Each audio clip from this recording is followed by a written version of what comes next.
సృష్టి నేర్పుతున్న మనిషి జన్మ పరమార్థం. పిల్లరా, సహజంగా మనిషి అనగానే సాక్షాత్తు దేవుని స్వరూపం. దేవుడు కలల కన్నా కారణ జన్ముడు. ఈ విశ్వం కలగడానికి కారకుడు మనిషే. ఇంత పెద్ద సూర్యుడు, ఇంత పెద్ద భూగోళం, ఇంత పెద్ద అంతరిక్షం, ఎడార్లు, సెలయేర్లు, రకరకాల అందాలు, రుచులు, రంగులు, ఇంత పెద్ద విశ్వం కలగడానికి కారకుడు మనిషి. కారణం ఏంటంటే, దేవుడు ముందుగా పిల్లలు కావాలనుకున్న కోరికతో పిల్లల కంటే ముందు సృష్టిని కట్టాడు. మనిషి ముందు పుట్టాడా, సృష్టి ముందు పుట్టిందా అంటే సృష్టి ముందు పుట్టింది. కానీ సృష్టి పుట్టడానికి కారకుడు మాత్రం మనిషే. మానవ అవసరాల నిమిత్తం మనుషులు భూమి మీద తన పిల్లలుగా 60-70 ఏళ్ళు బ్రతకడానికి దేవుడు ఇంత అందమైన సృష్టిని కట్టి నరుడు యొక్క పాదాల క్రింద పెట్టాడు. బైబిల్లో రాయబడిన మాటలు ఇవన్నీ. సృష్టిని పట్టుకొచ్చి ఎక్కడ పెట్టాడట? నరుని పాదాల క్రింద పెట్టాడు. అంటే అర్థం ఏంటంటే, దానిని నువ్వు ఏలాలి, నువ్వు రాజువి అన్నాడు. చాలా ఆశలతో, ఎన్నో ఆశయాలతో, ఎన్నో కలలు కని మనిషికి దేవుడు జన్మనిచ్చి తన పిల్లలుగా భూమి మీద బ్రతుకుతున్నప్పుడు ఏ లోటు ఉండకూడదు అని, మీరు మొదటి ప్రసంగంలో అన్నయ్య చెప్పినట్టుగా, ఇంత పెద్ద భూమి మీద ఇన్ని రకాల రుచులు, రంగులు, ఇవన్నీ దేవుడు కలిగించడానికి కారణం ఉండి తన పిల్లలకు ఏ లోటు ఉండకూడదు అని కలిగించాడు. కలిగించిన దేవుడు ఈ కలిగించబడిన ఈ సృష్టి మీద అధికారిగా, నాయకుడుగా తన పిల్లలకే అధికారం ఇచ్చాడు. బైబిల్లో ఒకసారి మీరు కీర్తన గ్రంథం 8వ కీర్తన చదవండి. అంటే సృష్టిని గురించి దేవుడు మాట్లాడుతూ, మనుషుల గురించి దేవుడు అక్కడ మాట్లాడుతూ, ఏమంటే నిజంగా ఒక చాలా గొప్ప సంగతి ఒకటి దేవుడు మనతో అక్కడ చెప్తాడు. 8వ అధ్యాయానికి వస్తే ఒకసారి మీరు 3వ వచనం చదువుతారా? నీ చేతి పని అయిన నీ ఆకాశములు. ఆకాశాలు ఎవరివి? ఏమండి అక్కడ ఎంతమంది చూసారా? నీ చేతి పని అయిన నీ ఆకాశం. అంటే కళ్ళెత్తి పైకి చూస్తుంటే కనబడే ఆకాశం ఎవరి చేతి పని? దేవుడి చేతి పని. చాలా మంది అన్నం తినేటప్పుడు ఈ కూర మా అమ్మే వండింది అంటారు వాళ్ళు. అంటే చిన్నప్పటి నుంచి తిని తిని వాళ్ళ అమ్మ ఎంత రుచిగా వండుద్దో కొడుకు తెలిసిపోద్ది. భార్య భోజనం వడ్డిస్తున్నప్పుడు ఈరోజు కూర మా అమ్మ వండిందా అంటాడు. అంటే ఆ కూరలో ఉన్న రుచిని బట్టి అది ఎవరి పనో తెలిసిపోయింది ఆయనకి. మా అమ్మే వండుతుందండి ఇలాగా అంటాడు. కూర వండితే నా తల్లి కూర వండిందని, లేదంటే నా భార్య కూర వండిందని రుచిని పట్టి కనిపెట్టిన మనిషి, ఏమంటే సూర్యుని చేస్తే ఎవరు చేశారు కనీసం ఆలోచన రావాలి కదా. వచ్చిందంటారా? ఏమంటే సూర్యుడు వస్తే బట్టలు ఆరేసుకుందాం ఆడపిల్లలదైతే, అంతే కదండి. వారం రోజుల నుంచి ఎండ లేదు. చాలా మంది ఎండ కోసం ఎదురు చూస్తున్నారు. దేనికి? బట్టలు ఉండిపోయినాయండి ఇంటి నిండా. అందుకు తప్ప అసలు సూర్యుడిని ఎవరు చేశారు, ఎవరు మండిస్తున్నారు, ఎవరు రప్పిస్తున్నారు? బైబిల్లోనండి ప్రతి మాట చదివితేనండి మానవుడండి బైబిల్లోనండి ఏ మాట దగ్గర కూర్చున్న జ్ఞానమే, ఏ మాట ఆలోచించినా జ్ఞానమే, ఏ మాట ఆలోచించినా తెలివే, ఏ మాట ఆలోచించినా బుద్ధే. కానీ అసలు బైబిల్ను పట్టించుకునేవారు, ఆలోచించేవారు ఏరి? మీరు కూర వండిన ఒకళ్ళు ఉండారండి, తల్లో భార్య గుర్తుపట్టారు. కొంతమంది మీరు చూడండి, బట్టలు బట్టలు తయారు చేసేటప్పుడు ఏమంటే చాలా బాగుందండి బట్టలు, ఏమంటే ఇది ఏ కంపెనీది? వస్తువులు దానికి ఒక కంపెనీ ఉంటుంది. ఏమండి ఈ వస్తువు చాలా బాగుందండి, ఏ కంపెనీది? వస్తువులు చూడగానే కంపెనీ, ఏమండి ఒక రుచి చూడగానే ఎవరో తయారు చేశారు, అన్ని గుర్తుపడుతున్న మనిషి అక్కడ రాయబడిన పదం చూసారా? పైకెత్తి ఆకాశాన్ని చూస్తే ఆకాశమట దేవుని చేతి పని. మళ్ళా చదువుతారా? 3వ వచనం, నీ చేతి పని అయిన నీ ఆకాశం. చూసారా? దేవుని చేతి పని. ఒకప్పుడు చేతి వృత్తులు అనేవారు, అవి ఇప్పుడు కనుమరుగు అయిపోతున్నాయి. మీకు తెలుసో లేదో, ఒకప్పుడు అన్ని ఇంట్లో బియ్యం చెరుక్కోవాలంటే దేంట్లో చెరిగేవారు? చాట్లలో. ఇప్పుడు కనబడుతున్నాయా? అవే చేతి పనులు అంటే. ఆ చాట్లను చేతితో తయారు చేసేవారు. చేతి పనులు అంటే అవే. చేతులతో రకరకాల వస్తువులు తయారు చేసేవారు, చేతులతో రకరకాల ఆహార పదార్థాలు తయారు చేసేవారు. వాటినే చేతి వృత్తులు అనేవారు. ఇప్పుడు ప్రతిదానికి మిషనల్స్ వచ్చేసినాయి. ఏమంటే ఒకప్పుడు మొన్నటి వరకు కోతలు చేతితో కోసేవారు, ఇప్పుడు ఏమొచ్చింది? మిషన్ వచ్చింది. చేతి పనులు ఉండలేదు, ఇక మిషన్లు చేస్తున్నాయి. కానీ పైన ఆకాశం అట దేవుని చేతి పని. అందుకే మీరు చూడండి, ఆకాశంలో చాలా ఉన్నాయి. ఏమున్నాయి? సూర్యుడు ఉంటాడా? చంద్రుడు ఉన్నాడా? నక్షత్రాలు ఉన్నాయా? గ్రహాలు ఉన్నాయా? గ్రహ శకలాలు ఉన్నాయా? ఇవన్నీ ఆకాశంలో ఉంటాయండి. ఇవన్నీ ఆకాశంలో తిరుగుతాయి. ఎప్పుడైనా ఒకదాన్ని మరొకటి గుద్దుకుంది వార్త వచ్చిందా మీకు? వచ్చిందా? సూర్యుడు తిరుగుతున్నాడు, చంద్రుడు తిరుగుతున్నాడు, బుధుడు తిరుగుతున్నాడు, గురుడు తిరుగుతున్నాడు, శుక్రుడు తిరుగుతున్నాడు, గ్రహాలు అవన్నీ. గ్రహం పక్క గ్రహాన్ని ఢీకొట్టింది, లేదా ఈ నక్షత్రం వచ్చి మరో నక్షత్రాన్ని గుద్దేసింది, రెండు కలిసి భూమి మీద పలానా తెలంగాణలో పడిపోయినాయట. విన్నారా? వార్తలు ఉండవు ఇవి. ఎందుకుండవు? ఆకాశం ఎవరి చేతి పని అట? దేవుని చేతి పని. ఈరోజు వార్త చదివారా మీరు? న్యూస్ చూసారా? ఈరోజు జార్ఖండ్లో ఒక ట్రైన్ యాక్సిడెంట్ అయింది. అది ఈరోజు వార్త. పోయిన నెల, అంతకు ముందు నెల చూస్తుంటే సుమారు ఒక 5-6 ట్రైన్లు యాక్సిడెంట్లు. ట్రైను ఎవరి చేతి పని? ఎవరి చేతి పని? మనిషి చేతి పని. పట్టాల మీద తిరుగు అంటే ఇంకో ట్రైన్ గుద్దుతూ ఉంటుంది. ఇది పట్టాల మీద సరిగా వెళ్ళకుండా అప్పుడప్పుడు పక్కకి వెళ్తూ ఉంటుంది. మనిషి చేతి పనులు పాడైపోతున్నాయి, యాక్సిడెంట్లు అవుతున్నాయి, ప్రమాదాలు అవుతున్నాయి. ఎవరు మీరు ప్రారంభంలో విన్నారు కదా, భూమి శూన్యంలో నిలబెట్టి దాన్ని దేవుడు ఏం చేస్తున్నాడు? గంటకి 1,11,600 కిలోమీటర్ల వేగంతో పరిగెత్తిస్తున్నాడు. నో యాక్సిడెంట్లు. ఎప్పుడైనా యాక్సిడెంట్లు అయినాయి? ఎందుకంటే అదంతా ఎవరి పనట? దేవుని చేతి పని. ఇలా చెప్పుకుంటూ వెళితేనండి, నిజంగా దేవుడి సృష్టిలో పెట్టిన అద్భుతాల గురించి ఆలోచిస్తే చాలండి. మనిషి తన జీవితకాలం అంతా దేవుడి పాదాల మీద పడి బ్రతుకుతాడు. సృష్టి అర్థమైతే చాలు, దేవుడి పాదాల మీద పడి బ్రతుకుతాడు మనిషి. ఇక్కడ ఎంత బాగా చెప్తున్నాడు అంటే, నీ చేతి పని అయిన నీ ఆకాశములు, నీవు కలగజేసిన చంద్ర నక్షత్రములను నేను చూడగా. చంద్రుడు దేవుడు కలగజేశాడు, నక్షత్రాలను దేవుడే కలగజేశాడు. అవి చూస్తున్నప్పుడట నీవు మనుష్యుని జ్ఞాపకము చేసుకొనుటకు. అసలు వాడే పాటయ్యా? అసలు సూర్యుడు పెద్దవాడా, మనిషి పెద్దవాడా? మీరు ఆలోచించండి. మనం ఉంటున్న ఈ భూమి కంటే కొన్ని లక్షల రేట్ల పెద్దది సూర్యుడు. పోనీ మీకు ఆ సూర్యుడు చంద్రుడి ఆకాశంలోంచి మానేసి భూమి మీదకి వద్దాం, కాసేపు భూమి మీద తిరుగుదాం. భూమి మీద మనిషి కంటే ఆకారంలో పెద్దవి చాలా ఉన్నాయి. జిరాఫీ ఎంత ఉంటుందో చెప్పండి? జిరాఫీని చూసారు ఎప్పుడైనా? దాని మెడ అంత పొడుక్కొని ఉండం మనం, దాని మెడే మనంత పొడుగు ఉంటుంది. అసలు ఒక జిరాఫీని చూసినా, ఒక ఏనుగుని చూసినా, ఒక సింహాన్ని చూసినా, ఏమన్నా ఇంకా అడవిలో ఉండే పెద్ద పెద్ద ఖడ్గమృగం అని ఒకటి ఉంటుందండి.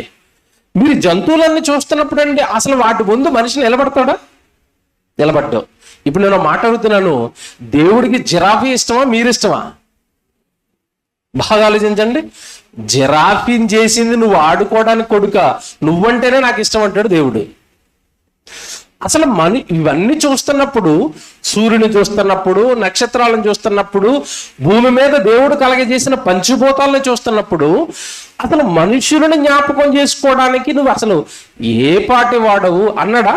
తర్వాత మాట చూడండి ఎంత విచిత్రం అంటే అది, నువ్వు నరపుత్రుని దర్శించుటకు వాడు ఏ పాటి వాడు అన్నాడా? 6వ వచనానికి వచ్చేసండి. 6వ వచనానికి ఈ చిన్నవాడినట, ఈ బలంలో తక్కువ వాడినట, ఈ నరమాతృన్నట 6వ వచనానికి వెళ్ళేసరికి నీ చేతి పనుల మీద వానికి అధికారం ఇచ్చి ఉన్నావు. బా, ఇది నిజంగానండి వండర్ అండి. ఇది దేవుడు సృష్టి, ఈ సృష్టి అంతా దేవుడి చేతి పనట. దేవుడి చేతి పని మీద అధికారం ఎవరిదట? ఎవరిది? మిమ్మల్ని అడుగుతాను, ఎవరు మీకు అధికారం ఉంది అని మీరు నమ్ముతున్నారా? నమ్ముతానని వాళ్ళు చేయొద్దండి. మాకు అధికారం ఏంటండి, ఏదో అలా తిరుగుతున్నాం అనుకుంటున్నారు కదా మీరు. అధికారం ఏంటో చెప్పనా? మీరు రోజు పాలు తీయడానికి ఆవు దగ్గరకో గేదె దగ్గరికి వెళ్తున్నారు కదా. ఆవు గేదె మనం బలంగా ఉంటామా, గేదె బలంగా ఉంటుందా? మీరు చెప్పాలి. గేదె బలంగా ఉంటది. నీకెందుకు ఇవ్వాలరా పాలని గేదె తిరగబడితే ఒక్కడు పాలు తెస్తాడా? మీరు చెప్పండి. ఇప్పుడు చెప్పండి, నీకెందుకు పాలు ఇవ్వాలరా అని ఆవులన్నీ తిరగబడితే మీరు చెప్పండి. ఇప్పుడు దేవుడు చేసిన ఆవు మీద అధికారం ఎవరిదే? చేసింది దేవుడే. పితుక్కుంటూ ఈదవుతున్నది ఎవడు? పెరుగు తింటున్నది ఎవడు? జున్ను తింటున్నది ఎవడు? బాగా ఆలోచించండి. నేను చేశాను వాటి మీద అధికారం మాత్రం. ఏం దేవుడండి, ఏం దేవుడండి. ఏం చేశాను? నోరు మూసుకుని పైన ఎక్కు కూర్చోకూడక, ఎక్కుతానంటే నోరు మూసుకుని కింద కూర్చుంటుంది. అది ఏనుగు మీద ఎక్కి తిరగటం లేదండి మనిషి. అప్పుడప్పుడు దాన్ని గిల్లితే కోపం వచ్చి తొండవించుకుని ఒకటి ఏత తప్ప, నువ్వు సజావుగా సాకితే, నువ్వు సజావుగా దాన్ని పెంచితే అది నీ పాదాక్రాంతం అయిపోవటం లేదు. ఎందుకు ఆవు పాలిస్తుంది, ఎందుకు గేదె పాలిస్తుంది, ఎందుకు ఏనుగు మీద కూర్చొని స్వారీ చేస్తున్నావు? గుర్రం ఎందుకు లోబడింది, ఒంటె ఎందుకు లోబడింది? నీకంటే పెద్దవి, నీకంటే బలమైనవి నీ మాట ఎందుకు వింటున్నాయంటే, నీ కన్న తండ్రి వాటికి చెప్పిన మాట ఏంటంటే, వాడు నా కొడుకు, ఆమె నా కూతురు, నా పని మీరు సృష్టి, నా తర్వాత మీ మీద అధికారం ఎవరిది అంటే వాళ్ళదే. ఎంత మంచి దేవుడండి. ఎందుకు అర్థం అవ్వట్లేదు మానవ జాతికి? మనుషులకట దేవుని చేతి పనుల మీద అధికారం ఇచ్చాడట. తర్వాత మాట చూస్తారా? 6వ వచనం మళ్ళా చదవండి. నీ చేతి పనుల మీద వానికి అధికారం ఇచ్చి ఉన్నావు. గొర్రెలన్నిటినీ, ఎడ్లనన్నిటినీ, అడవి మృగములను, ఆకాశ పక్షులను, సముద్ర మత్స్యములను, సముద్ర మార్గములో సంచరించు వాటన్నిటినీ వాని పాదముల క్రింద ఎవరుంచారు ఇంతకీ? అందుకే మనం మాట్లాడుతున్నాం ఇక్కడ. మన పాదాల కింద ఉంచింది దేవుడట. సముద్రంలో మనిషి కంటే పెద్ద పెద్ద మత్స్యాలు కూడా మనిషికి లోబడుతున్నాయన్నా, మనిషి నోట్లో ఆహారం అయిపోతున్నాయన్నా వాటి మీద అధికారం ఇచ్చాడట. మీరు వాడి మాట వినాలి నా కొడుకు అని వాటిని పట్టుకొచ్చి మన పాదాల కింద పెట్టాడట. మీరు చూడండి, మీకు తెలుసో లేదనండి, సృష్టిలో ఏ జంతువైనా సరేనండి, మనిషి ధైర్యంగా నిలబడితే పారిపోయిద్దండి. అది తిరగబడుతుందా, పారిపోయిద్దా? ఎందుకు పారిపోతుంది? దేవుడు సృష్టి మీద మనుషులకు అధికారం ఇచ్చాడు. వెరీ గుడ్, జాగ్రత్తగా వినాలే. ఎందుకు ఎంత అధికారం ఇచ్చాడు అంటే, దేవుడి ప్రతిరూపం, దేవుని స్వరూపం భూమి మీద ఉన్న మనుషులండి. చిన్నోడేం కాదు మనిషి. తన జన్మ ఎవరిచ్చాడో, తన జన్మ పరమార్థం ఏంటో తెలియక ఓ చిన్నవాడిగా, ఎందుకు పనికిరాని వాడిగా, ఈ లోకం కోసమే నేను పుట్టానని 60-70 ఏళ్ళు తినడానికో త్రాగడానికో, ఈ లోకంలో ఉండే డబ్బు కోసమో, ఉద్యోగాల కోసమో, చదువుల కోసమో తనకిచ్చిన సంపూర్ణ 60-70 ఏళ్ళ ఆయుష్కాలాన్ని అనవసరంగా ఈ లోకానికి ఖర్చు పెట్టి సృష్టికర్తను మర్చిపోయాడు తప్ప అసలు తానెవరో తాను గుర్తించినాడండి. ఈ మనిషి కంటే మహాశక్తి స్వరూపం భూమి మీద మరొకటి లేదు. మహాశక్తివంతుడు భూమి మీద ఉన్న మనిషి. సాక్షాత్తు దేవుని స్వరూపం. ఒకవేళ దేవుడు కోరుకున్నట్టుగా గనక ఈ జన్మను వాడగలిగితే, ఈ జన్మను నువ్వు దేవునికి ఇవ్వగలిగితే, నీ వెనక మరొక మహాశక్తి తండ్రి దేవుడు నీకు తోడుగా ఉండి ఈ భూమి మీద నువ్వు చేయవలసినవన్నీ సఫలపరుస్తూ వస్తాడు. కానీ జాగ్రత్తగా వినాలి. మన టైటిల్ ఏంటి చెప్పండి? సృష్టి నేర్పుతున్న, అంటే సృష్టిని చేసి పాదాల కింద పెట్టి నా కోసం బ్రతుకు కొడుక అంటే మనిషి ఏం చేశాడు తెలుసండి?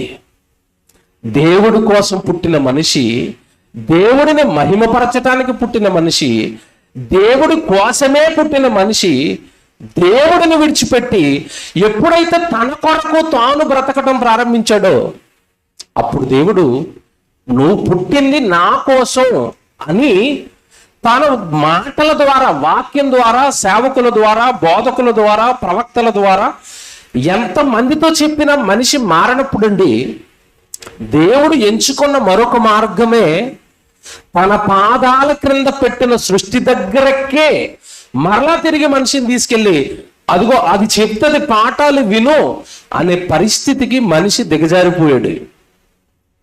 ఏమన్నా ఈరోజు భూమి మీద పుట్టిన కుమారుడు సుందర్ వాక్యం చెప్పాడు కదా, ఆ కుమారుడు కానీ వాళ్ళ నాన్న కానివ్వండి, అలాగే వాళ్ళ తల్లిగారు కానివ్వండి, వాళ్ళ కుటుంబీకులు కానివ్వండి, మీరు కానివ్వండి, నేను కానివ్వండి, ఈరోజు భూమి మీద ఉన్న సుమారు 800 కోట్ల మంది కానివ్వండి, వీళ్ళందరూ పుట్టింది దేనికోసం తెలుసండి భూమి మీద? ఒకసారి బైబిల్లో ఒక మాట చూపిస్తాను మీకు. యెషయా గ్రంథం 43వ అధ్యాయం 7వ వచనం బైబిల్లో చదవండి. యెషయా గ్రంథం 43వ అధ్యాయం 7వ వచనం చూడండి. నా మహిమ నిమిత్తము, చూసారండి, నా మహిమ నిమిత్తము నేను సృజించిన వారిని అన్నాడు. భూమి మీద మనుషులు సృజిస్తున్నది ఎవరని చెప్పారు మొదటి ప్రసంగంలో? తల్లి గర్భంలో మీకు దేహం ఇచ్చింది ఎవరట? తల్లి గర్భం నుండి మిమ్మల్ని భూమి మీదకి తెస్తున్నది ఎవరట? దేవుడు. ఇంతకీ తల్లి గర్భంలో 9 నెలలు కష్టపడి దేవుడు ఎందుకు ఆ రూపాలు కడుతున్నాడంటే ఇక్కడ చెప్పాడు. ఎందుకట? నా మహిమ కోసం నేను సృజించిన వారిని అన్నాడు. అంటే ఇప్పుడు మానవుడికి దేవుడు జన్మిస్తున్నది భూమి మీద పుట్టిన ప్రతి మనిషి దేవుడిని ఏం చేయాలి? మహిమ పరచాలి. జాగ్రత్తగా వినాలి. క్రైస్తవులు సైతం దేవుడి దగ్గరకు వచ్చి జ్ఞానం నేర్చుకోలేకపోయారు. ఈరోజు క్రైస్తవ్యంలో ఎక్కువ శాతం మంది దేవుడి దగ్గరకు వచ్చేది ఎందుకంటే యేసుప్రభు దగ్గరికి వెళ్తే రోగాలు పోతాయట, యేసుప్రభు దగ్గరకు వస్తే ఆస్తులు వస్తాయట, యేసుప్రభు దగ్గరకు వస్తే సమస్యలు పోతాయట, యేసుప్రభు దగ్గరకు వస్తే ఏవో కోరికలు తీరుతాయట, అవసరాలు తీరుతాయట అన్నట్టుగానే వచ్చారు తప్ప ఇక్కడికి వచ్చి కూడా ఈ జ్ఞానం నేర్చుకోలేకపోయారు. ఏ జ్ఞానం అంటే అసలు కన్న తండ్రి అయిన దేవుడు యేసుక్రీస్తుల వారిని ఈ లోకానికి పంపించిందే మనం దేవుడి కోసం బ్రతకటం లేదని బ్రతకటం నేర్పించడానికి ప్రభువుని పంపించాడు. ఆయన వచ్చి భూమి మీద పలికిన మాటలు మీకు తెలియదు కాదు, నా ఇష్టం నెరవేర్చుకున్నట్టుగా నేను రాలేదు అంటే అసలు ప్రభువును పంపిందే మీరెలా దేవుడి కోసం బ్రతకాలో నేర్పడానికి. అది వదిలేశారు. ఆయన మాకు ఏమిస్తాడు అన్నట్టుగా ఆయన దగ్గరకు వచ్చారే తప్ప ఆయన చెప్పిన జ్ఞానపు సంగతులు మర్చిపోయారండి.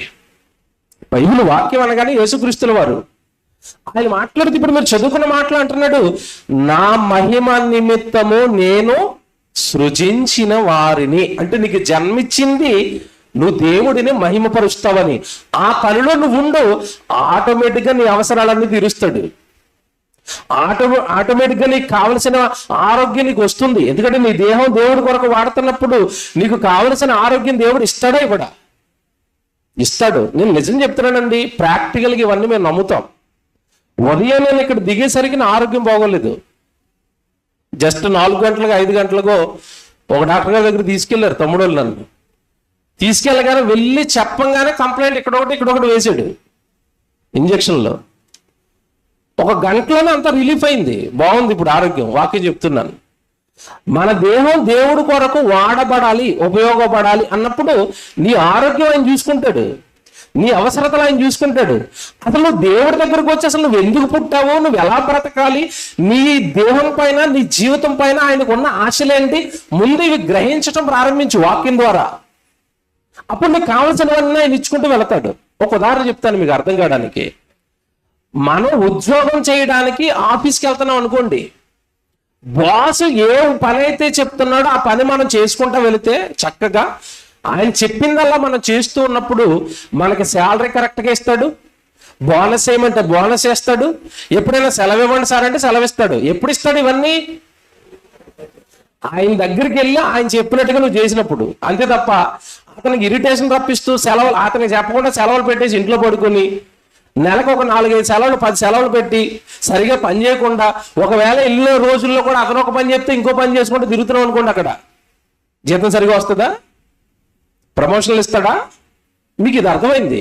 మరి దేవుడి దగ్గరకు వచ్చిన తర్వాత, దేవా నాకు ఉద్యోగం ఇస్తావా, వ్యాపారం ఇస్తావా, చదువు ఇస్తావా, ఏమంటే డబ్బులు ఇస్తావా, ఆరోగ్యం ఇస్తావా, ఇవి అడుగుతున్నావు తప్ప అసలు నన్ను ఎందుకు పుట్టించావు తండ్రి, నా ఎడల నీ చిత్తం ఏంటి, నన్ను ఏం చేయమంటారు, ఇవి అడుగు ఫస్ట్. అవి అడిగి దేవుడు వాక్యంలో నువ్వు చెప్పినవి నువ్వు చెప్పినట్టుగా బ్రతకడం ప్రారంభించు, తర్వాత నీకు కావలసినవన్నీ ఇస్తాడు.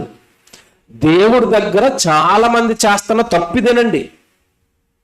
జన్మెందుకు ఇచ్చారు తండ్రి, అసలు నన్ను ప్రభువులోనికి ఎందుకు నడిపించారు తండ్రి, ఇన్ని కోట్ల మంది ఉండగా నా పాపాలే ఎందుకు కడిగారు తండ్రి, నన్నెందుకు పరిశుద్ధం చేశారు, నన్నెందుకు పవిత్రాలుగా మార్చారు, అసలు నా జీవితంలో మీ ఉద్దేశాలు ఏంటి?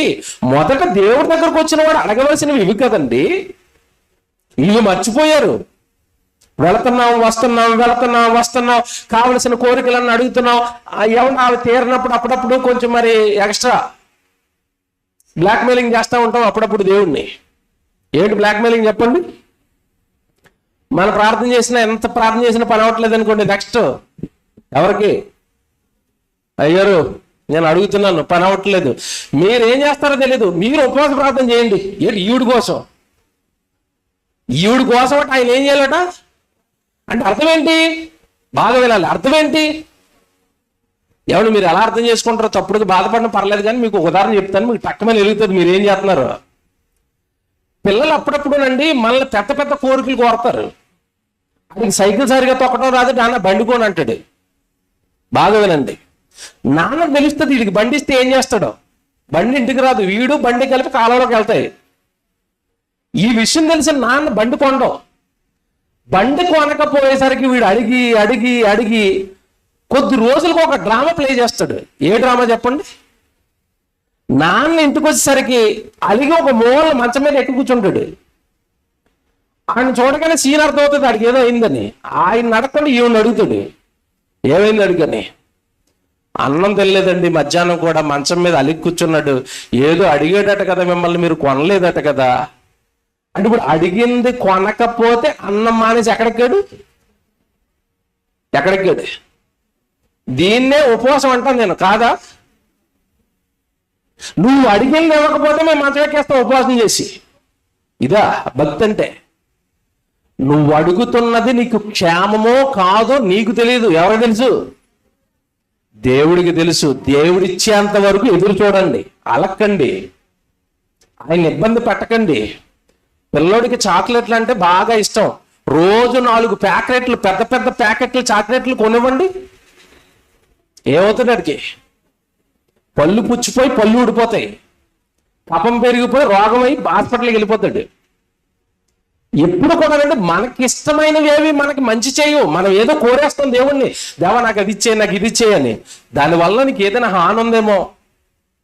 తండ్రి నాకు పెద్ద రేస్ బైక్ కొని తండ్రి, ఏమన్నా కూరగాయల ఆలోచన చెప్తున్నాను, యవనస్తుల ఆలోచనలు. వాళ్ళకి మామూలు బండ్లు నచ్చవు. ఏ బండి కావాలి వాళ్ళకి?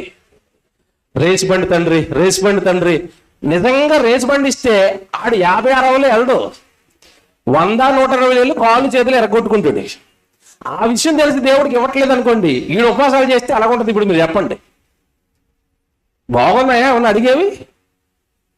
దేవుడి దగ్గరికి ఎందుకు వచ్చాం? దేవుడు ఏం చెప్తున్నాడు? నేను ఎలా బ్రతకాలి చెప్తాను, జాగ్రత్తగా వినండి. కొంచెం ఆలస్యమైనా మరి కుటుంబం చాలా ఖర్చు పెట్టి కార్యక్రమాన్ని ఏర్పాటు చేశారు కదా, మంచి మాటలు 4 నేర్చుకుని వెళ్ళాలి. మనం పుట్టిందట నా మహిమ నిమిత్తము నేను సృజించిన వారిని అంటే నువ్వు నేను ఎందుకు పుట్టాను చెప్పండి. ఇప్పుడు దేవుడిని మహిమపరచటానికి పుట్టాం. Very good. దేవుడిని మహిమపరచటానికి పుట్టిన మనిషి దేవుడికి మహిమ తెచ్చే పనుల్లో ఈరోజు ఉన్నాడా? బాగా ఆలోచించండి.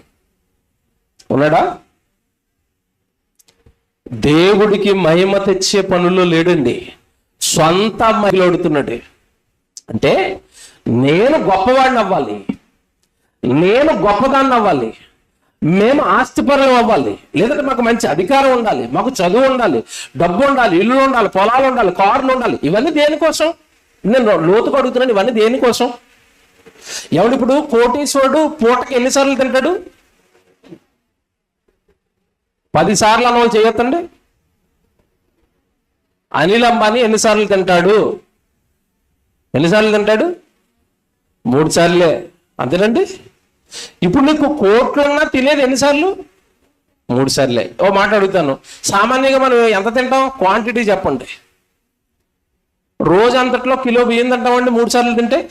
ఒక మనిషి తినలేమా? అర కేజీ తినేస్తారా? Very good. మనం అర కేజీ తింటాం. అనిల్ అంబానీ ఎన్ని కేజీలు తింటాడు రోజుకి? కోట్లుంటే 10 కేజీలు తింటాడా? బాగా ఆలోచించండి. కోటీశ్వరుడు తినేది ఇంతే, కటిక పేదవాడు తినేది ఇంతే. ఎవడు కోటీశ్వరుడు బట్టలు ఆడు కొంచెం మంచి వేసుకుంటాడు, మనం కొంచెం పాత వేసుకుంటాం, అంతేనా? తినడానికి తిండి, కట్టుకోవడానికి బట్టలు, ఉండడానికి ఏదో చిన్న నివాసం ఉంటే అయిపోయే ఈ 60-70 ఏళ్ల జీవితానికి ఇచ్చిన స్థితిలో దేవా మాకు మంచి స్థితి ఇచ్చారు కదా, మేము మిమ్మల్ని మహిమపరిచే పనులు ఏముండాలి అని దేవుణ్ణి అడగకుండా ఎప్పటికీ లోక సంబంధమైన స్థితి పెంచుకుని గొప్పవాడుగా ఈ లోకానికి కనబడి తానుగా మహిమ తెచ్చుకోవాలని ఆలోచిస్తున్నాడు తప్ప మనిషి పుట్టించిన దేవుడికి మహిమ తెచ్చే పనులు ఏం చేస్తున్నాడు? బాగా ఆలోచించండి. ఇంకోటి చెప్పనా? మనిషి మాట్లాడటం మొదలు పెడితేనండి తన మాటల్లో ఎవరిని గొప్ప చేస్తాడు? బాగా ఆలోచించండి. ఎవరిని పొగడాలని తహతాలాడుతూ ఉంటాడు? ఇప్పుడు ఫస్ట్ తాను పొగుడుకుంటాడు. నా గురించి నీకు తెలీదు, అసలు నేను ఎంత మంచోడో నీకు తెలీదు. నిజమే, నువ్వు మంచోడు నువ్వు చెప్పుకోవాలా, చుట్టుపక్కల చెప్పాలా? మనిషి ఏంటంటే నేను మంచోడు అంటే పక్క వాళ్ళు అందరూ తిడతా ఉంటారు. ఎప్పుడు తనకి రియలైజేషన్ ఉండదు. నేను సెల్ఫ్ డబ్బా కొట్టుకున్నాను, నా డబ్బా నేను కొట్టుకోకూడదు కదా, అంతే కదండి. తన గురించి తాను పొగుడుకుంటాడు, తన గురించి తాను చెప్పుకుంటాడు, తాను చాలా గొప్పవాడిని ప్రపంచానికి చూపించుకోవాలనుకుంటాడు. Number 1 first. రెండోది, మహా ఇష్టమైతే అమ్మని పొగుడుతాడు, అంతేనా? మా అమ్మ గురించి మీకు తెలియదండి, మా అమ్మ చాలా మంచిదండి. నెక్స్ట్ ప్లేస్ ఎవరు చెప్పండి? నాన్న. ఆ తర్వాత ఎక్కడో ఆవిడ మధ్యలో వచ్చింది. మా ఆవిడ గురించి మీకు తెలియదండి, ఆవిడ వచ్చిన తర్వాత మా జీవితమే మారిపోయిందండి. ఏమంటే తల్లిని పొగుడవు, తండ్రిని పొగుడవు, భార్యని పొగుడవు, పిల్లల్ని పొగుడవు, అక్కని పొగుడవు, చెల్లిని పొగుడవు. వీళ్ళందరినీ ఇచ్చిన దేవుడి గురించి ఎప్పుడైనా పొగుడుతూ చెప్పావా? మీరు చెప్పండి. ఇప్పుడు నోటి మాటతో ఎప్పుడైనా దేవుణ్ణి గొప్ప చేస్తాడండి మనిషి? గొప్ప చేస్తాడా? మా దేవుడు చాలా గొప్పవాడండి, అసలు గుండె లబ్డబ్ అని కొట్టుకుంటూ రక్తాన్ని అరికాలు మొదలుకొని నడినెత్తి వరకు ఒక చిన్న గుండె ఇన్ని వేల లీటర్ల రక్తాన్ని నేను పుట్టింది మొదలుకొని చచ్చిపోయేంత వరకు అదే గుండె అండి, అదే మోటార్ అండి, రక్తాన్ని ఎక్కిస్తూనే ఉందండి. చేసిన ఆయనకి 100 వందనాలండి అంటాడా? గుండె చేసిన దేవుడికి స్తోత్రం అంటాడా? ఊపిరితిత్తులు చేసిన దేవుడికి స్తోత్రం అంటాడా? అండో. కానీ ఎప్పుడంటాడు తెలుసండి? ఊపిరితిత్తులు పోయి డయాలసిస్కి వెళ్ళిపోయిన తర్వాత అంటాడు. మందు తాగి తాగి తాగి 2 పోతాయి, పోయిన తర్వాత పరిస్థితి ఏంటి చెప్పండి? డయాలసిస్కి వెళ్ళాలి, రక్తం బయటికి మొత్తం లాగేసి క్లీన్ చేసి లోపలికి ఎక్కిస్తూ ఉంటారు. అప్పుడు కనపడతాడండి దేవుడు. దేవా, నువ్వు పెట్టిన కిడ్నీలు నేను పాడు చేసుకున్నాను, ఇవి బాగుంటే ఈ బాధ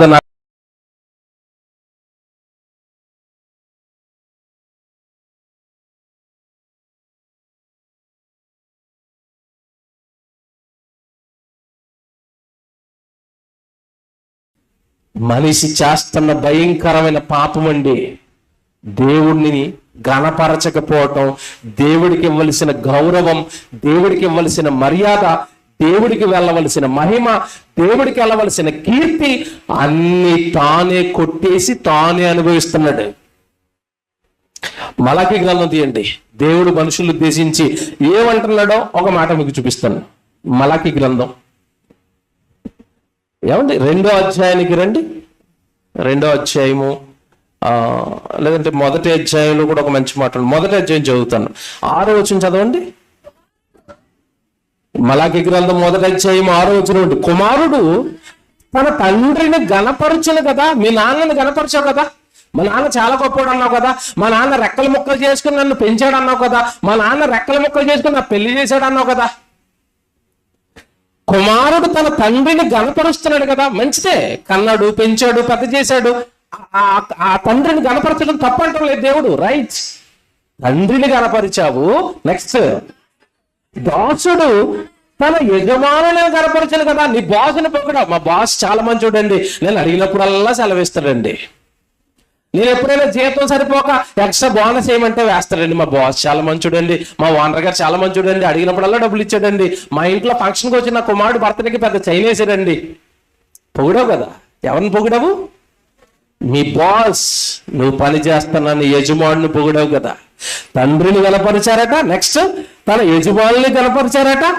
నా నామమును నిర్లక్ష్య పెట్టు యాజకులారా, నేను తండ్రినైతే నాకు రావలసిన ఘనత ఏమాయను? నాకేం తెచ్చావు అన్నాడు దేవుడు.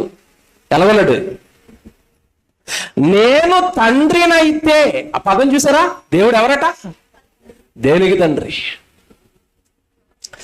శరీరాన్నిచ్చిన తండ్రిని గణపరిచిన నువ్వు ఆత్మలకు తండ్రినైన దేవుని గణపరిచావా?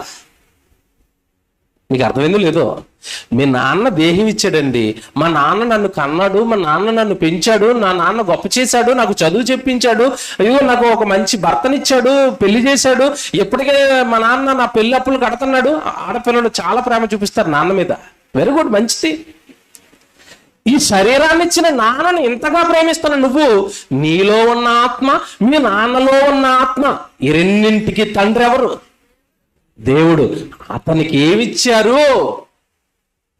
నాకు రావలసిన ఘనత ఏది? చూసారండి ఎలా అడుగుతున్నాడు? నాకు రావలసిన ఘనత, ఘనత, ఘనత. దేవుడికి ఘనత, దేవుడికి మహిమ, దేవుడికి కీర్తి. దేవుడు చాలా గొప్పవాడండి. ఎవరికి చెప్పావు? దేవుడు నాకు తండ్రి అండి, నా తండ్రి గురించి నేను చాలా గొప్పగా చెప్పాను. ఎవరున్నారండి భూమి మీద? నేను తండ్రినైతే నాకు రావలసిన ఏది? మనుషుల నుండి దేవుడికి రావాల్సిన ఘనత ఏదండి? ఆత్మలకు తండ్రి కదండి. ఎవరో మాట్లాడానా? నేను బాగా వినండి మీరు. తల్లి మనకి ప్రేమ అందిస్తుందన్నా, తండ్రి మనకి ప్రేమ అందిస్తున్నాడన్నా, లేదా బాస్ యజమానుడు నీ పట్ల ఏదో కృప చూపుతున్నాడన్నా, వీళ్ళందరిలోనూ ఉండవలసింది ఏంటో తెలుసా? లోపల ఏముండాలి చెప్పండి? బాగా ఆలోచించి. ఆత్మ ఉండాలి. మా అమ్మ నన్ను కన్ని పెంచిన మా అమ్మ చనిపోయిందండి. చనిపోవడం అంటే అర్థం ఏంటి తెలుసండి? అప్పటి వరకు నన్ను ప్రేమించిన మట్టి బొమ్మ, అందులో దేవుడు పెట్టిన ఆత్మ తీసేయగానే మా అమ్మ అలా కూర్చుని ఉండిపోయింది. ప్రేమిస్తుందా నన్నిక? దేవుడు పెట్టిన ఆత్మను తీస్తే అమ్మ ప్రేమిస్తుందండి? దేవుడు పెట్టిన ఆత్మను తీస్తే మీ నాన్న నిన్ను ప్రేమిస్తాడా? అప్పటి వరకు అమ్మా అని పిలిచిన మీ నాన్న పిలుస్తాడా? ఆత్మను తీసేస్తే దేవుడు పిలవడు. అంటే దేవుడు ఆత్మను పెట్టి అమ్మ ప్రేమ రూపంలో నేను ప్రేమిస్తున్నాడు, నాన్న ప్రేమ రూపంలో నేను ప్రేమిస్తున్నాడు. ఎవరి రకరకాల సహాయాలు నీకు చేస్తున్నాడు కదా. మరి ఆత్మలకు తండ్రి అయిన దేవుడికి ఎంత పెద్ద ఘనత మనం తీసుకుని రావాలి భూమి మీద. ఆలోచించండి. రాత్రి నా మహిమ నిమిత్తము నేను మిమ్మల్ని పుట్టించాను, నాకు ఘనత తీసుకురావడానికి నేను మిమ్మల్ని పుట్టించాను అన్నప్పుడు ఏ వ్యక్తి ఈరోజు దేవుని ఘనపరుస్తున్నాడు, మహిమపరుస్తున్నాడు, దేవుడికి కీర్తి ప్రతిష్టలు తీసుకుని వస్తున్నాడు? మీరు చెప్పండి. ఎవరి జీవితం వాళ్ళవి, ఎవరి కుటుంబాలు వాళ్ళవి, ఎవరి బ్రతుకుదేరు వాళ్ళది, ఎవరి ఇష్టాలు వాళ్ళవి, ఎవరి సంతోషాలు వాళ్ళవి, ఎవరి సంపాదన వాళ్ళవి, ఎవరి ఉద్యోగాలు వాళ్ళవి, ఎవరి కుటుంబాలు వాళ్ళవి. మేము బాగుంటే చాలు, మేము ఆనందపడితే చాలు, మేము సంతోషంగా ఉంటే చాలు అనుకుంటున్నారే తప్ప పుట్టించిన దేవుడికి మా కుటుంబం ఏం ఘనత తెస్తుంది? ఇప్పటి వరకు దేవుడికి ఏ కీర్తి తీసుకొచ్చాం మనం? మన కుటుంబం పేరుతో. ఏమండి ఈ ఆలోచనలేవి మనుషుల్లో? పిల్లరా, గాడి తప్పింది మానవ జాతి. దేవుడికి ఎలాంటివి ఇస్తారో తెలుసండి. నేను మీటింగ్లకి వెళ్ళి వస్తానండి. ఎక్కువ మీటింగ్లు వెళ్ళి తెల్లవారుజామున టైంలో వస్తూ ఉంటాను ఇంటికి. నేను చాలాసార్లు చూశానండి. మీరు ఇది నిజమో కాదో మీరు ఆలోచించండి. చాలామంది అండి దేవుడికి పొద్దున్నే దేవుడి దగ్గర పువ్వులు పెట్టడానికి సంచట్టుకుని తిరుగుతారు రోడ్ల మీద. మీరు చూసారు ఎప్పుడైనా? దేవుడికి ఏమి కోయడానికి సంచట్టుకుని తిరుగుతున్నారు? పువ్వులు. బాగా వినాలి మీరు. దేవుడికి పువ్వులు ఇవ్వడానికి తిరుగుతున్న ఈ భక్తుడు సంచెట్టుకుని ఏ పువ్వులు కోస్తాడు?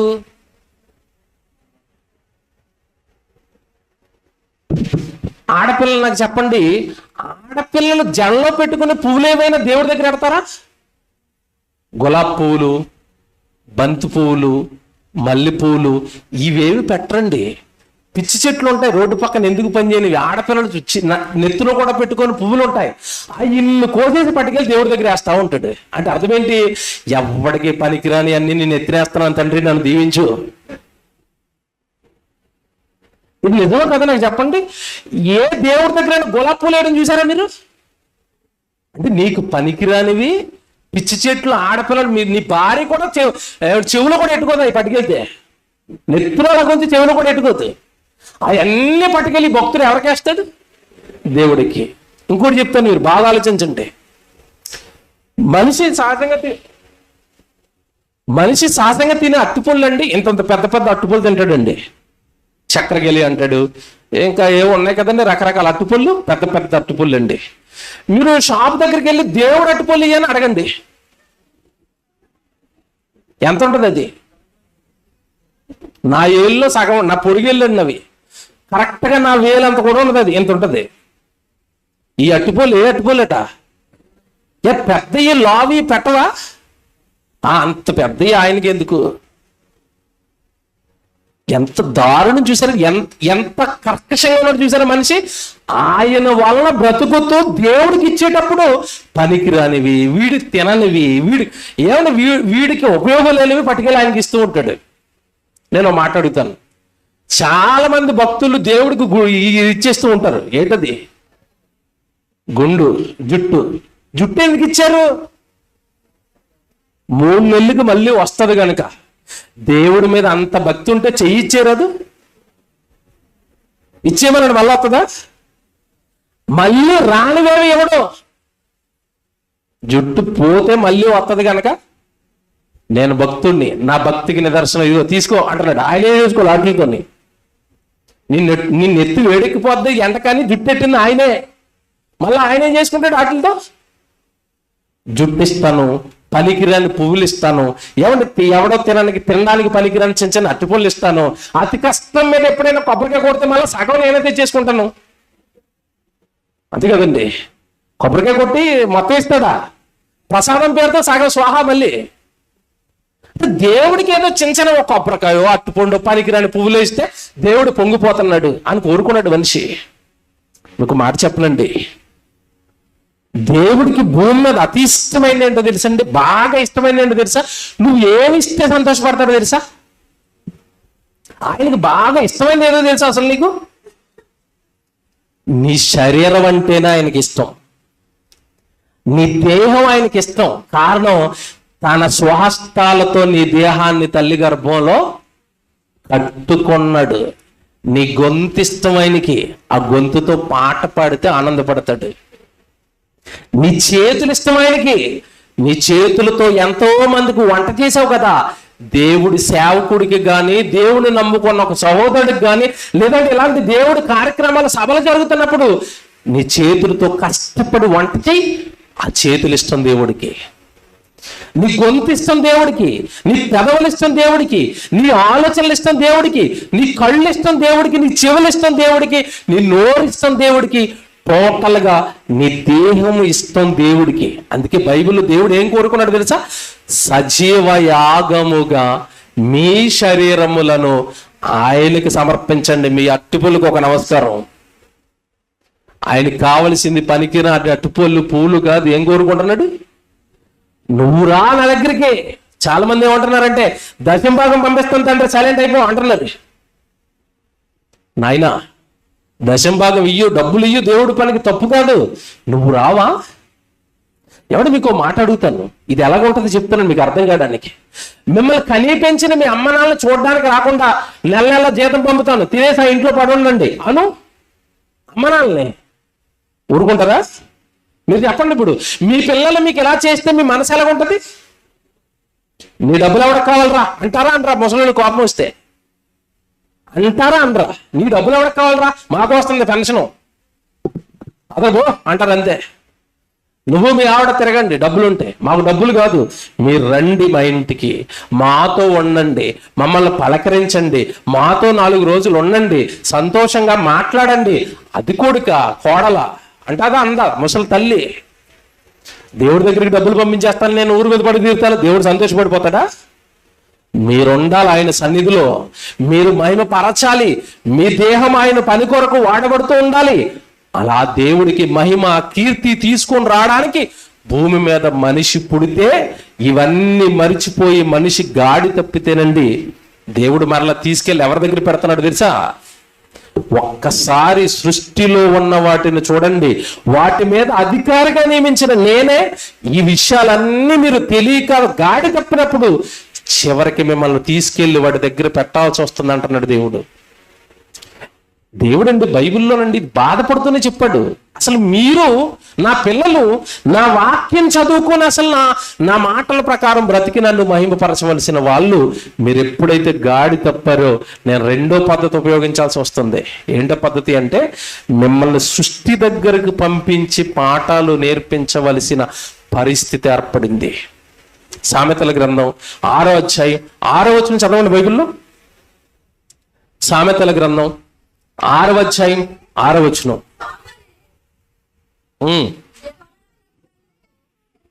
సోమరి చీమల యొద్దకు వెళ్ళుము, వాటి నడతలను కనిపెట్టి. ఆ పదమండలం ఏం చేయండి, ఏం నేర్చుకోవాలట? ఇది ఎప్పుడో చిన్నప్పుడు మన అమ్మ నాన్న మనల్ని తిట్టినట్లేదు ఈ డైలాగు. బాగా గుర్తు చేసుకోండి మీరు. ఒక్కసారి అని చూసి సిగ్గు తెచ్చుకోరా అనలేదా చాలా మంది మనల్ని చిన్నప్పుడు అమ్మ నాన్నలు? సేమ్ డైలాగ్ అండి దేవుడు వేస్తున్నాడు. సోమరి నా కొరకు బ్రతకని వాడా, ఆ దేహాన్ని నాకు ఇవ్వని వాడా, ఒక్కసారి సుఖానికి అలవాటు పడి లోకంలో నా కొరకు శ్రమొద్దు, దేవుడి కొరకు శ్రమొద్దు, దేవుడి కొరకు కష్టమొద్దు, దేవుడి కొరకు పెద్ద పెద్దవేమని నాకు చెప్పకండి సోమరిగా మారిపోయిన వాడా, ఒక్కసారి నువ్వు ఎవరి దగ్గరికి వెళ్ళాలట? సిగ్గుతో చచ్చిపోవాలి కదండి మనిషి. ఎందుకు వెళ్ళమన్నది? ఏనుగు దగ్గరగా వెళ్ళమన్నది జిరాఫీ దగ్గరగా. చీమ సైజు ఎంత చెప్పండి? గట్టిగా ఉప్పు నూతే ఎక్కడ ఉంటుంది కనపడదు మళ్ళీ అది, అంతే కదండి. పొరపాటున నీ కాలు కింద పడింది అనుకోండి, రోడ్ రోలర్ కింద పడినట్టే, అంతే కదండి. రోడ్ రోలర్ కింద మనిషి పడితే మనిషికి ఎలా ఉంటుందో, పొరపాటున నీ కాలు కింద అది పడిందంటే దాని పరిస్థితి అదే. అసలు ఆకారంలో చిన్నది, బరువులో చిన్నది, దాని దగ్గరికి వెళ్ళట మనిషి ఏమి నేర్చుకోవాలట? జ్ఞానము. ఇప్పుడు చెప్పండి, చీమకి జ్ఞానం ఉందా, మనిషికి జ్ఞానం ఉందా? పోయింది మన పరువు. పరువు గంగలో కలిసిపోయినట్టు కదా నీ మాట చదివితే. పోయి దాని దగ్గరికి పోయి జ్ఞానం నేర్చుకోరా అన్నట్టు మనకేం లేదు. ఇప్పుడు చీమ జ్ఞానం నేర్పుద్దా? నేర్పుతుందా? ఎలాంటి జ్ఞానం నేర్పుతుందో తెలుసండి. చీమలు మీరు ఎప్పుడైనా చూసారో లేదో, ఒకటి ఉంటాయా గుంపుగా ఉంటాయా? గుంపుగా ఉంటాయి. మనిషి సింగిల్ కుటుంబంగా ఉంటాడా, ఉమ్మడి కుటుంబంగా ఉంటాడా? ఈడెప్పుడు ఎవరితో కలవడు. పెళ్ళైన 3 నెలలకి పెట్టి సపటమే. ఇప్పుడు మేము మీతో కలిసి ఉండలేము, ఉమ్మడి కుటుంబంగా మీకు మాకు కుదరదు, కింద పక్కన షెడ్ వేస్తారా పైన వేస్తారా అని అడుగుతున్నారు ఇప్పుడు. చీమలు అలాగే ఎప్పుడైనా ఒకదాంతో ఒకటి ఖర్చుకుని వేరువేరుగా ఒక్క చీమ తిరగటం చూసారా? చీమలన్నీ ఎలాగుంటాయి? గుంపుగా ఐకమత్యంగా ఒకే చోట కలిసి పనిచేస్తాయండి ఆహారం కోసం. అవి అందుకే అవి విజయాలు సాధిస్తాయి. మనిషి ఒంటరిగా బ్రతుకుతాడు, అందుకే ఎప్పటికి ఇలా ఉండిపోతాడు. చీమలు నేర్పే జ్ఞానం చాలా ఉంది, నేను లోతుకి వెళ్ళను. కానీ అక్కడ ఏం నేర్పుతున్నాడు, ఏం చెప్పాడు దేవుడు అదొక్కటి పట్టుకోండి. ఎప్పుడైనా వస్తే ఆ చీమలు నేర్పేది అంటే పెద్ద డీటెయిల్డ్గా చాలా పెద్ద విషయం ఉంది, అక్కడ టైం అయిపోద్ది. నువ్వు సోమరి చీమల దగ్గరికి వెళ్ళి నువ్వేం చేయాలి, జ్ఞానం నేర్చుకో. అంటే మొత్తం మీద దేవుడు సృష్టిలో నుండి మనిషికి ఏమి నేర్పుతున్నాడు, పాఠాలు నేర్పిస్తున్నాడు. సేమ్ అయిపోయింది కదా. ఇప్పుడు ఇంకోటి చూపిస్తాను మీకు. ఈస్ట్ వెస్ట్ నిజంగా సూపర్ జిల్లాలండి ఇవి. ఎందుకంటే ఎప్పుడు నీళ్లు పుష్కలంగా ఉంటాయి, అందరింటి ముందు కొబ్బరి చెట్లు ఉంటాయి, అందరింటి ముందు తాటి చెట్లు ఉంటాయి, అందరింటి ముందు బొబ్బరి చెట్లు ఉంటాయి, అందరింటి ముందు జామ చెట్లు ఉంటాయి. చెట్లు ఉన్నాయి కదండి మీకు బాగా. Very good. చెట్టేసింది ఎవరు, బాగా వినాలి. చెట్టేసింది ఎవరు, దేవుడే. ఎందుకు వేశాడు, జాంకాయ తిని ఆరోగ్యంగా ఉండి దేవుడి కోసం పనిచేయమని. తిన్నాం కానీ మనం ఏం చేయలేదు. మామిడి పండు పెట్టింది ఎవరు, మామిడి చెట్టుని వేసింది ఎవరు, దేవుడే. మొత్తం మే నెలలో పిప్పి కింద తిన్నారండి మామిడికాయలు. ఇచ్చిన దేవా స్తోత్రం అని ఎవడైనా మామిడి పళ్ళు ముందెట్టుకుని దేవుడు ప్రార్థన చేశారా, చెయ్యరు. జాగ్రత్తగా వినాలి. చెట్టేసింది దేవుడు నీకోసం. చెట్టు నీకు ఉపయోగపడుతుంది, చెట్టు ఫలాలు ఇస్తుంది, చెట్టు కాయలు కాస్తుంది. చెట్టు చాలా గొప్పగా దేవుడు చెప్పినట్టుగా బ్రతుకుతుంది. జాగ్రత్తగా వినాలి. చెట్టేసింది దేవుడే, నిన్నేసింది కూడా దేవుడే. చెట్టును వేసిన దేవుడు చెట్టుకి ఏ పని చెప్పాడో ఆ పని చేస్తుంది. మనిషిని చేసింది దేవుడు. దేవుడు చెప్పిన పని మనిషి చేస్తాడా, చేయడు. అప్పుడు దేవుడు ఏమన్నాడు తెలుసండి, సోమరి. ఇందాక ఎక్కడికి వెళ్ళమన్నాడు, ఇప్పుడు ఎక్కడికి వెళ్ళమన్నాడు తెలుసా, బాగా సోమరైపోయిన మనిషి ఒక్కసారి చెట్టును చూడు అన్నాడు యేసుప్రభు. యేసుప్రభు చెప్పాడండి ఇది. దేన్ని చూడాలట, చెట్టుని చూడు. చెట్టును చూస్తే ఏం నేర్చుకుంటాము, చెట్టు ఏం చెప్తావు నాకు అనుకుంటున్నారా? ఇప్పుడు యేసుప్రభు చూపించిన మాట చూపిస్తాను. లోకాసు వార్తకి రండి, 6వ అధ్యాయానికి రండి. లోకాసు వార్త 6వ అధ్యాయం 43 చదువుదాం. 43 బాగా వినండి. ఇది బాగా వినాలి. ముగిస్తాను, ఇక దగ్గరికి వచ్చాను. 2-3 మంచి మాటలు ఉన్నాయి, చూపించి ముగించేస్తాను. ఏమండి, లోకాసు వార్త 6వ అధ్యాయం 43. ఏ మంచి చెట్టును పనికి మాలిన ఫలములు ఫలింపదు. ఆగాలి. ఏ మంచి చెట్టును పనికి మాలిన కాయలు కాయదు. ఇక్కడ ఆగాలి. మనకు ఉపయోగపడే చెట్టు మంచి చెట్టు. మంచి చెట్టు అనగానే మీకు ఉపయోగపడేది మామిడి చెట్టు, ఇంకా జామ చెట్టు, దానిమ్మ చెట్టు, ఇంకేం వేశారు చెట్లు ఇంటి ముందు, కొబ్బరి చెట్టు. ఈ చెట్లన్నీ మీరు వేసుకున్న చెట్లు కదండి. ఏ మంచి చెట్టు ఏ కాయ కాయదట, పనికి మాలిన కాయ. ఉదాహరణ, జామ చెట్టు వేశారు, ఏ కాయ కాయాలి, జామకాయే కాయాలి. జిల్లేడుకాయ కాస్తే కాసిందా ఎప్పుడైనా, కాసిన అనుభవం చేయతండి, కాయదు. నువ్వు ఏ చెట్టు వేస్తే ఆ కాయ కాస్తుంది. జాగ్రత్తగా వినాలి. మంచి చెట్టు మంచి ఫలాలనే కాస్తుంది. కొబ్బరి చెట్టు వేసావు, ఏ కాయలు కాయాలి, తాటికాయలు కాసింది ఎప్పుడైనా, కాయదు. తాటి చెట్టు కొబ్బరికాయలు కాసాయా, కాయవు. మామిడి చెట్టుకి జామకాయ కాసిందా, కాయదు. ఎందుకు కాయదు, బాగా ఆలోచించాలి. ఎందుకు కాయదు? నా విత్తనం జామ విత్తనం, నా చెట్టు జామ చెట్టు, నేను కాసే కాయ జామకాయ. Very good. మన విత్తనం ఏ విత్తనం, బాగా ఆలోచించి చెప్పండి, లోతుకి వెళ్ళండి. మన బీజం, మన పుట్టుక, మనం పుట్టింది ఎవరిలో నుంచి చెప్పాలి. మన బీజం, మన విత్తనం ఎవరు, దేవుడు. Very good. దేవుడిలో ఉండే ఫలాలు ఏంటి, ఆత్మఫలాలు ఏంటి, ప్రేమ, సంతోషం, సమాధానం, దీర్ఘశాంతం, దయాళుత్వం, మంచితనం, విశ్వాసం, సాత్వికం, ఆశా నిగ్రహం. అబ్బా బాగా చెప్పారండి. 9. అంటే ఇవన్నీ దేవుళ్ళలో నుంచి ఫలాలు, దేవుడు ఫలాలు. ఆత్మ ఫలాలు అంటే దేవుళ్ళు ఉండేవి అని అర్థం. మన బీజం, మన విత్తనం ఎవరు? దేవుడు. ఆయనలో నుంచి వచ్చిన మొక్కేలా నువ్వు నేను, రైట్? ఇప్పుడు మన నుండి కాయవలసిన కాయలు ఏంటి చెప్పాలి? ఏ కాయలు కాయాలి? ఆ కాయలు 9 కాయలు చెప్పాడు కదండి, 8 వదిలేసి ఒక కాయ, ఫస్ట్ కాయ పట్టుకుందాం. ఏ కాయ? ప్రేమ. Very good. మళ్ళానండి, ప్రేమ మనుషుల్లో ఉందా? ఉంటుందా? పగ, కక్ష, కోపం, వాడంటే నాకు పడదు, పక్కింటి ఆంటీ పడదు, ఎదిరింటోళ్ళతో పడదు. ఏమంటే ఇప్పుడు పండు ఉందా పోయిందా? కాయ లేదా? కాయ ముగ్గలేదా? ఇప్పుడు కాయ కాసిన కొన్ని చెట్లు కాయలు కాస్తాయి, ముగ్గుతాయా? ఇప్పుడు పరిస్థితి ఏంటంటే కొన్ని చెట్లు చూస్తుంటే అసలు కాయ లేదు. ఏ కాయ? ప్రేమ కాయ లేదు, పండు లేదు. కొంతమంది ఉండగానే అది అసలు మొగ్గట్లేదు. కాయ ఉండటం అంటే మాటల్లో ఉంటుంది కాయ. మనం ప్రేమించాలి బ్రదర్ అంటాడు, పక్కకి వెళ్ళిన తర్వాత వాడు పెద్ద వేస్ట్ బిలో బ్రదర్ అంటాడు. ఇది ముగ్గిందా?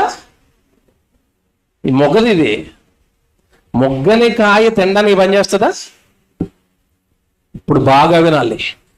ఏ మంచి చెట్టును ఏ కాయవట? చెడ్డ ఫలాలు కాయవు.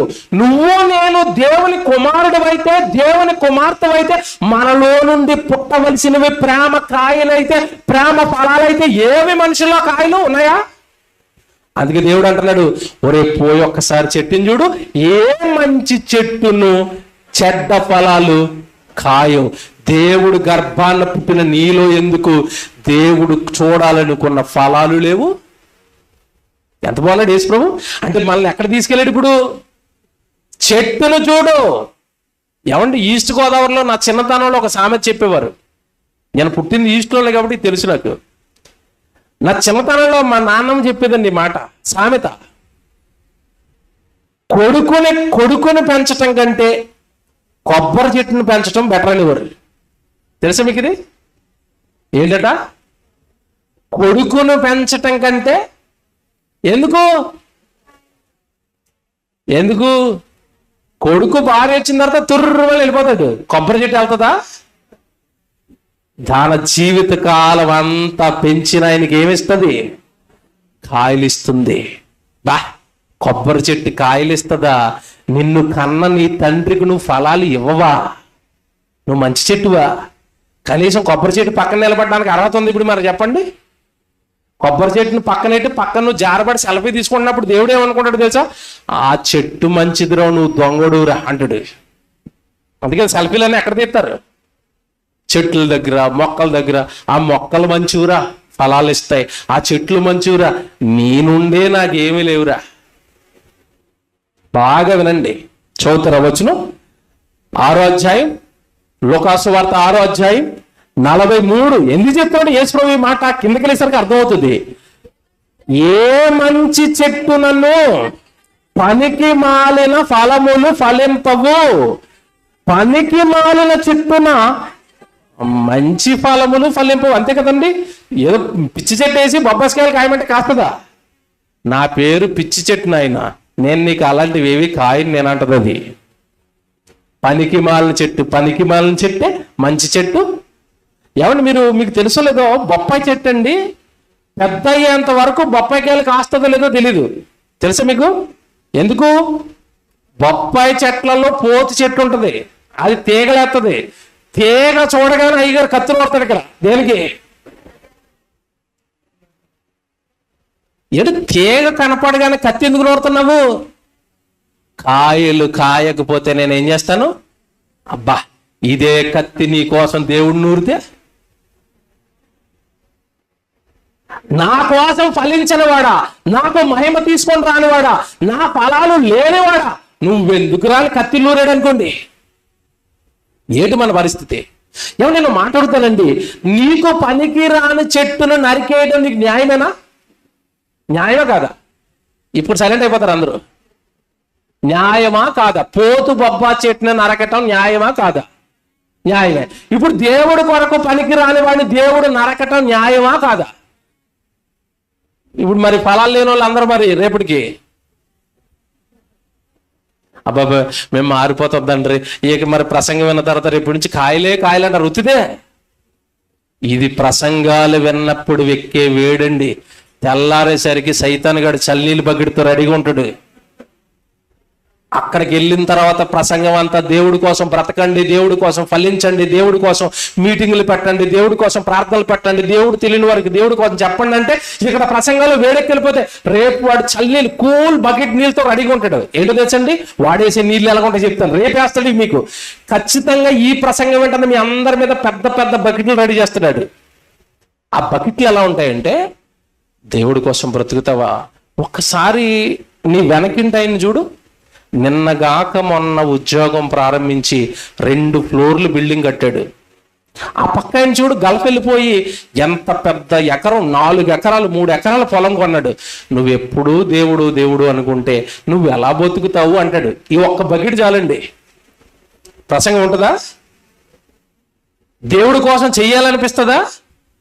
ఏం దేవుడు ఏంటో తర్వాత చూసుకుందామండి, వీడు పొలం కొంటున్నాడు, ఇల్లు కొంటున్నాడు, డబ్బులు సంపాదన, నేను కూడా ఏం చేయాలి? అన్నీ కూర్చుకొని ధనవంతుల్లాగా ఆ ధనవంతుడున్న స్థానానికి వెళ్ళిపోవాలి. ఎక్కడికి? నరకానికి. అంతే కదండి, ప్లేస్మెంట్ అక్కడే కదా.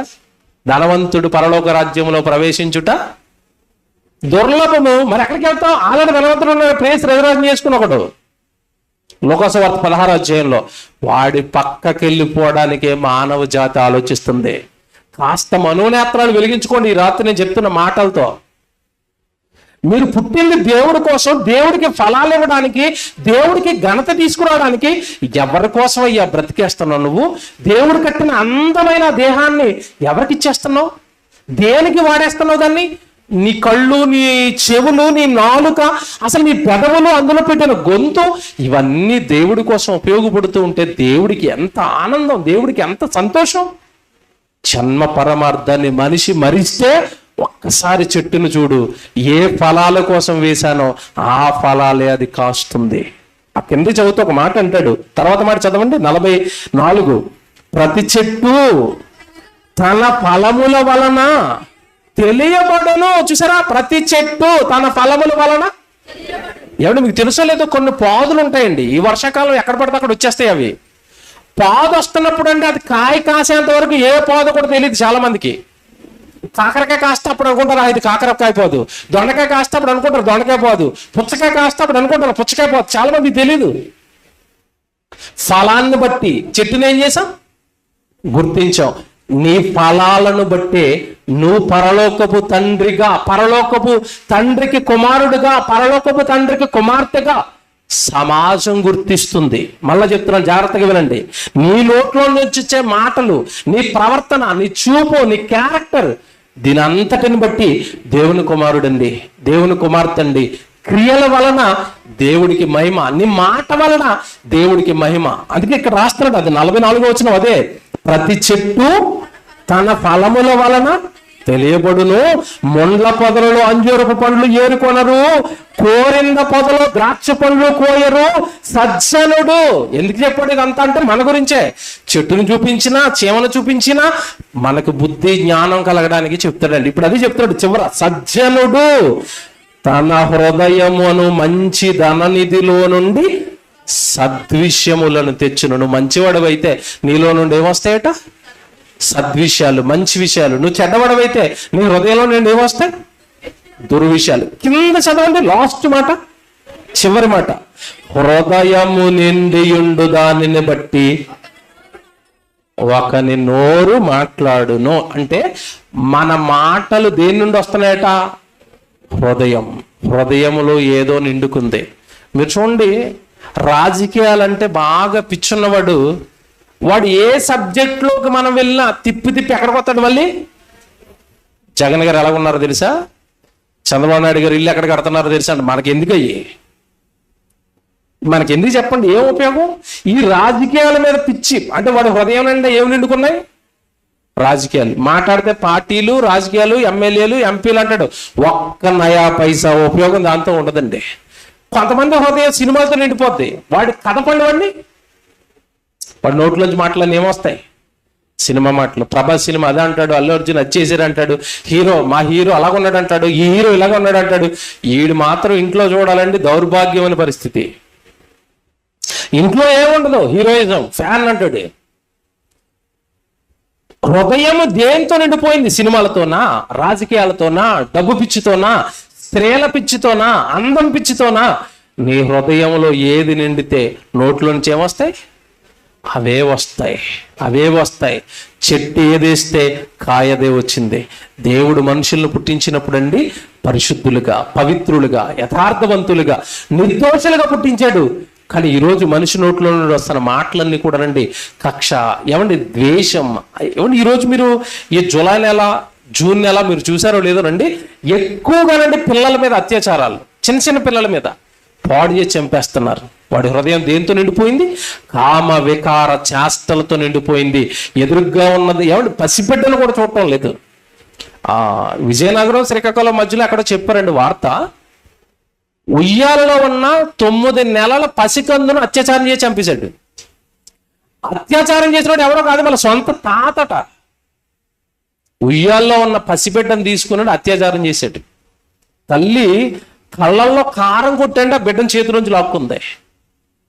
ఎంత దారుణం చూసారు, వినడానికి ఎంత అసహ్యంగా ఉన్నాయి చూసారు ఇవి. అంటే వాడి హృదయం దేంతో నిండిపోయింది చెప్పండి? కామ వికారం. మనుషులండి ఇలాగండి దేవుడు పుట్టించాడు. మీరు చెప్పండి, ఈ ఫలాలా దేవుడు చూడాలనుకున్నాడు? ఇంతటి భయంకరమైన క్రూరత్వమా? ఈరోజు మనిషి చూడండి, తల్లిని ప్రేమించలేడు, తండ్రిని గౌరవించలేడు, అసలు ఎవరంటే లెక్క చేయడం, పొగరు, అసూయ, గర్వం, వీటన్నిటితోనూ మనిషి నిండిపోయాడండి. అసలు మనుషుల్లో దేవుడు చూడాలనుకున్నది మంచితనం, దయాళుత్వం, విశ్వాసం, సాత్వికం. ఏమిటి ఫలాలు కనపడుతున్నాయంటారా మనుషుల్లో? మీరు చెప్పండి. ఇప్పుడు ఏ చెట్టు వేస్తే ఆ కాయ కాస్తుంది. నేను నీలో పెట్టింది నా స్వరూపం, నా ఫలాలు నీలో ఉండాలి, అలా బ్రతుకుతున్నప్పుడు నాకు మహిమ వస్తుంది అన్నాడు దేవుడు. ఆ మహిమ దేవుడికి ఘనత మనుషులు తీసుకొని రానప్పుడు తిరిగి మళ్ళా మనుషులు ఎక్కడ తీసుకెళ్తున్నాడు తెలుసా? ఒకసారి చెట్టుని చూడు, ఒకసారి చెట్టును చూసి బుద్ధి నేర్చుకో. దానికి నేను ప్రారంభంలో ఏ కాయమని ఆది కాండంలో ఆజ్ఞ వేశానో ఎప్పటికీ అది ఆ కాయలే కాస్తుంది. కీర్తన గ్రంథం 148వ కీర్తన తీయండి ఒకసారి. వీటి గురించి, చెట్ల గురించి ఎంత మంచి మాట మాట్లాడతాడో దేవుడు ఒక మాట చూపిస్తాను. 148వ కీర్తనకి రండి. ఏమంటే 6వ వచనం చదువుదాం. 6వ వచనం ఏమంటే ఆయన వాటిని నిత్య స్థాయువులుగా, అంటే నిత్యం ఒకటే కట్టడం. వాడికి సూర్యుడు మార్నింగ్ రావాలి, నిత్య కట్టడది. చంద్రుడు నైట్ రావాలి, నిత్య కట్టడది. ఎప్పుడైనా మారేయండి? ఎప్పుడైనా సూర్యుడు చంద్రుడు షిఫ్ట్లు మార్చుకుంటే ఎలాగుంటుందో ఒకసారి ఆలోచించండి. రోజు పగలే వెళ్ళి నాకు బోరు కొట్టేసిందని పగలు చంద్రుడు వచ్చి రాత్రి సూర్యుడు వస్తున్నాడు అనుకోండి, బతుకుతుందండి జీవకోటి? నిత్య కట్టడ వాటికి బగబగ మండుతో నువ్వు ఉదయాన్నే వెళ్ళాలి. పగటిని ఏలుటకు పెద్ద జ్యోతిని, రాత్రిని ఏలుటకు చిన్న జ్యోతి. ఎక్కడేసాడు ఈ కట్టడా? ఆది కాండంలో నువ్వు పుట్టక మునుపు, నేను పుట్టక మునుపు వేస్తే ఎప్పటికీ సూర్యుడు అదే పని చేస్తున్నాడండి. వాటి వండర్ఫుల్ ఏమండి సృష్టి అండి. ఎంత బాగుంది చూసారా? దాని ఆజ్ఞలు పాటించటంలో వాటి నిబద్ధత ఎంత బాగుందో చూసారా? చదువుతారు 6వ వచనం, జాగ్రత్త చదవండి. ఆయన వాటిని నిత్య స్థాయులుగా స్థిరపరిచి ఉన్నాడు. ఆయన వాటికి కట్టడ నియమించెను. సృష్టికి ఏముందట? కట్టడ. పాటించిందా? పాటించింది. మనిషికి కట్టడలు లేవండి. వ్యభిచరించొద్దు, దొంగతనం చేయొద్దు, అబద్ధాలు ఆడొద్దు, మోసాలు చేయొద్దు, నరహత్యలు చేయొద్దు, వ్యభిచారాలు చేయొద్దు, నీ పొరుగు వారిని భార్యను కూడొద్దు, అబద్ధ సాక్ష్యాలు చెప్పొద్దు, తండ్రి అయిన దేవుడు రూపాన్ని తప్ప మీరు భూమి మీద ఏ రూపాన్ని మీరు పూజించకూడదు. ఇవన్నీ మనిషికి ఆజ్ఞలు, కట్టడలు కాదా? ఆగడండి మనిషి కట్టడ దగ్గర? ఆగలేదు. సృష్టి ఆగిందా కట్టడ దగ్గర? ఆగింది. ఎవరు బెటర్ చెప్పండి? ఇప్పుడు మనమా సృష్టి? అందుకే ఇప్పుడు మళ్ళీ ఎక్కడ పంపించాడు మనల్ని? సోమరి పో దేవుళ్ళ దగ్గరికి, సోమరి పో చెట్ల దగ్గరికి, సోమరి పో భూమి దగ్గరికి. భూమిని ధ్యానించిన ఎడల అది నీకేం చేస్తుంది? బోధిస్తుంది. మృగములను బోధిస్తే అవి మీకేం చేస్తాయి? బోధ చేస్తాయి. పగటికి పగలు బోధ, రాత్రికి రాత్రి జ్ఞానం. ఎందుకంటే సృష్టిలోకి వెళ్ళి నేర్చుకోవాల్సిన పరిస్థితి. ఏమన్నా ఈ దిక్కుమాలిన పరిస్థితి మనిషికి ఎందుకు పట్టింది అంటే, వాక్యాన్ని చదివి బైబిల్లో దేవుడు రాయబడిన కట్టడలను హృదయములో పెట్టుకొని బ్రతకకపోవడం వల్ల కట్టడలు పాటిస్తున్న సృష్టి వైపు చూడు అని అనవలసి వచ్చింది దేవుడు మనిషిని. ఎంత బాగా చెప్తున్నాడు చూడండి. నేను వాటికి కట్టడ నియమించాను, ఏదియో దానిని అతిక్రమింపదు. ఎంత గొప్ప సాక్ష్యం. కొన్ని పాటిస్తున్నాయి, కొన్ని తప్పిపోని అన్నాడా సృష్టిలో? కుక్కకు ముద్దేశామనుకోండి, ఏం చేస్తుంది? విశ్వాసంతో కాపలా కాస్తుంది. ఏం వేసావు దానికి? నువ్వు తినేగా మిగిలిపోయిన చివరి కంచంలో ఉన్న దుమ్ములు అయ్యే కదండి కుక్కకేసేవి. అవన్నీ వేస్తే మా బాస్ అనే యజమానుడు అని ఇంటి ముందు కూర్చుని కాపలా కాస్తుందే, సృష్టి అంతా నీకు ఎంత బాగా సేవలు చేస్తుంది అయ్యా. తర్వాత మాట చూడండి, ఏది యుద్ధాలను అతిక్రమింపదు. ఏమింతకి చెప్తున్నాడు లిస్ట్ ఇప్పుడు. భూమి మీద ఉన్న మకరములారా, అగాధ జలములారా, యెహోవాను స్తుతించండి. అగ్ని వడగండ్లారా, హిమమ ఆవిరి ఆయన ఆజ్ఞను నెరవేర్చు. తుఫాను కూడా ఎవరి ఆజ్ఞట? ఈస్ట్ గోదావరిలో భీమవరాన్ని లేపాయంటే ఒక్క భీమవరాన్ని లేపుతుంది, అది పక్కన పాలకొల్లు వదిలేస్తుంది. ఆయన ఆజ్ఞను నెరవేర్చు తుఫాను. నెక్స్ట్ పర్వతములారా, ఈ చూసారా, ఇక్కడి నుంచి జాగ్రత్త రాసుకోండి మన పాఠం. ఫలవృక్షములారా, సమస్తమైన దేవదారు వృక్షములారా, ఫలవృక్షములారా. ఫలవృక్షాలంటే పళ్ళు ఇస్తాయి కదండి. జాన్ చెట్టు, కొబ్బరి చెట్టు, తాటి చెట్టు, యాపిల్ పండు, ఇవన్నీ పళ్ళు. బత్తాయి పండు, సపోటా పండు, దానిమ్మ పండు, ఫలాలు ఇస్తున్నాయి కదా. ఫలాలు ఇచ్చే ప్రతి చెట్టుకు చెప్పాడట, నా పిల్లలకి నువ్వు ఫలాలు ఇస్తేనే వాళ్ళు ఆరోగ్యంగా ఉంటారు, వాళ్ళకి విటమిన్స్ దక్కుతాయి, వాళ్ళ ఆరోగ్యంతో నా పని చేస్తారని చెట్లకు, ఫలాలు ఇచ్చే చెట్లకు ఆజ్ఞ ఇస్తే ఎప్పటికీ అవే ఫలాలు కాస్తున్నాయట. ఏమండి, సృష్టిలో ఏ చిన్న మార్పు జరిగినా సంచలనం అయిపోద్ది. ఆడపిల్లలు ఇష్టంగా ఇంటి ముందు గులాబీ చెట్లు వేసుకుంటారు కుండీలో గులాబీ చెట్టు వేసిన తర్వాత అలా పెరిగి పెరిగి పెరిగి పెరిగి పెరిగి కొద్ది రోజులకి మల్లెపూలు కాసేతనే అనుకోండి. దానికి టీవీ 9 ఓడు, ఎన్టీవీ ఓడు, TV5 ఓడు ఈ కుండి చుట్టూ తిరుగుతారు వాళ్ళు. ఎందుకు? వార్త ఏమైనా వేస్తారు చెప్పండి. అప్పుడు గులాబీ చెట్టుకి మల్లెపూలట, గులాబీ చెట్టుకి మల్లెపూలట, గులాబీ చెట్టుకి మల్లెపూల. అడిగి పెద్ద వార్త అది.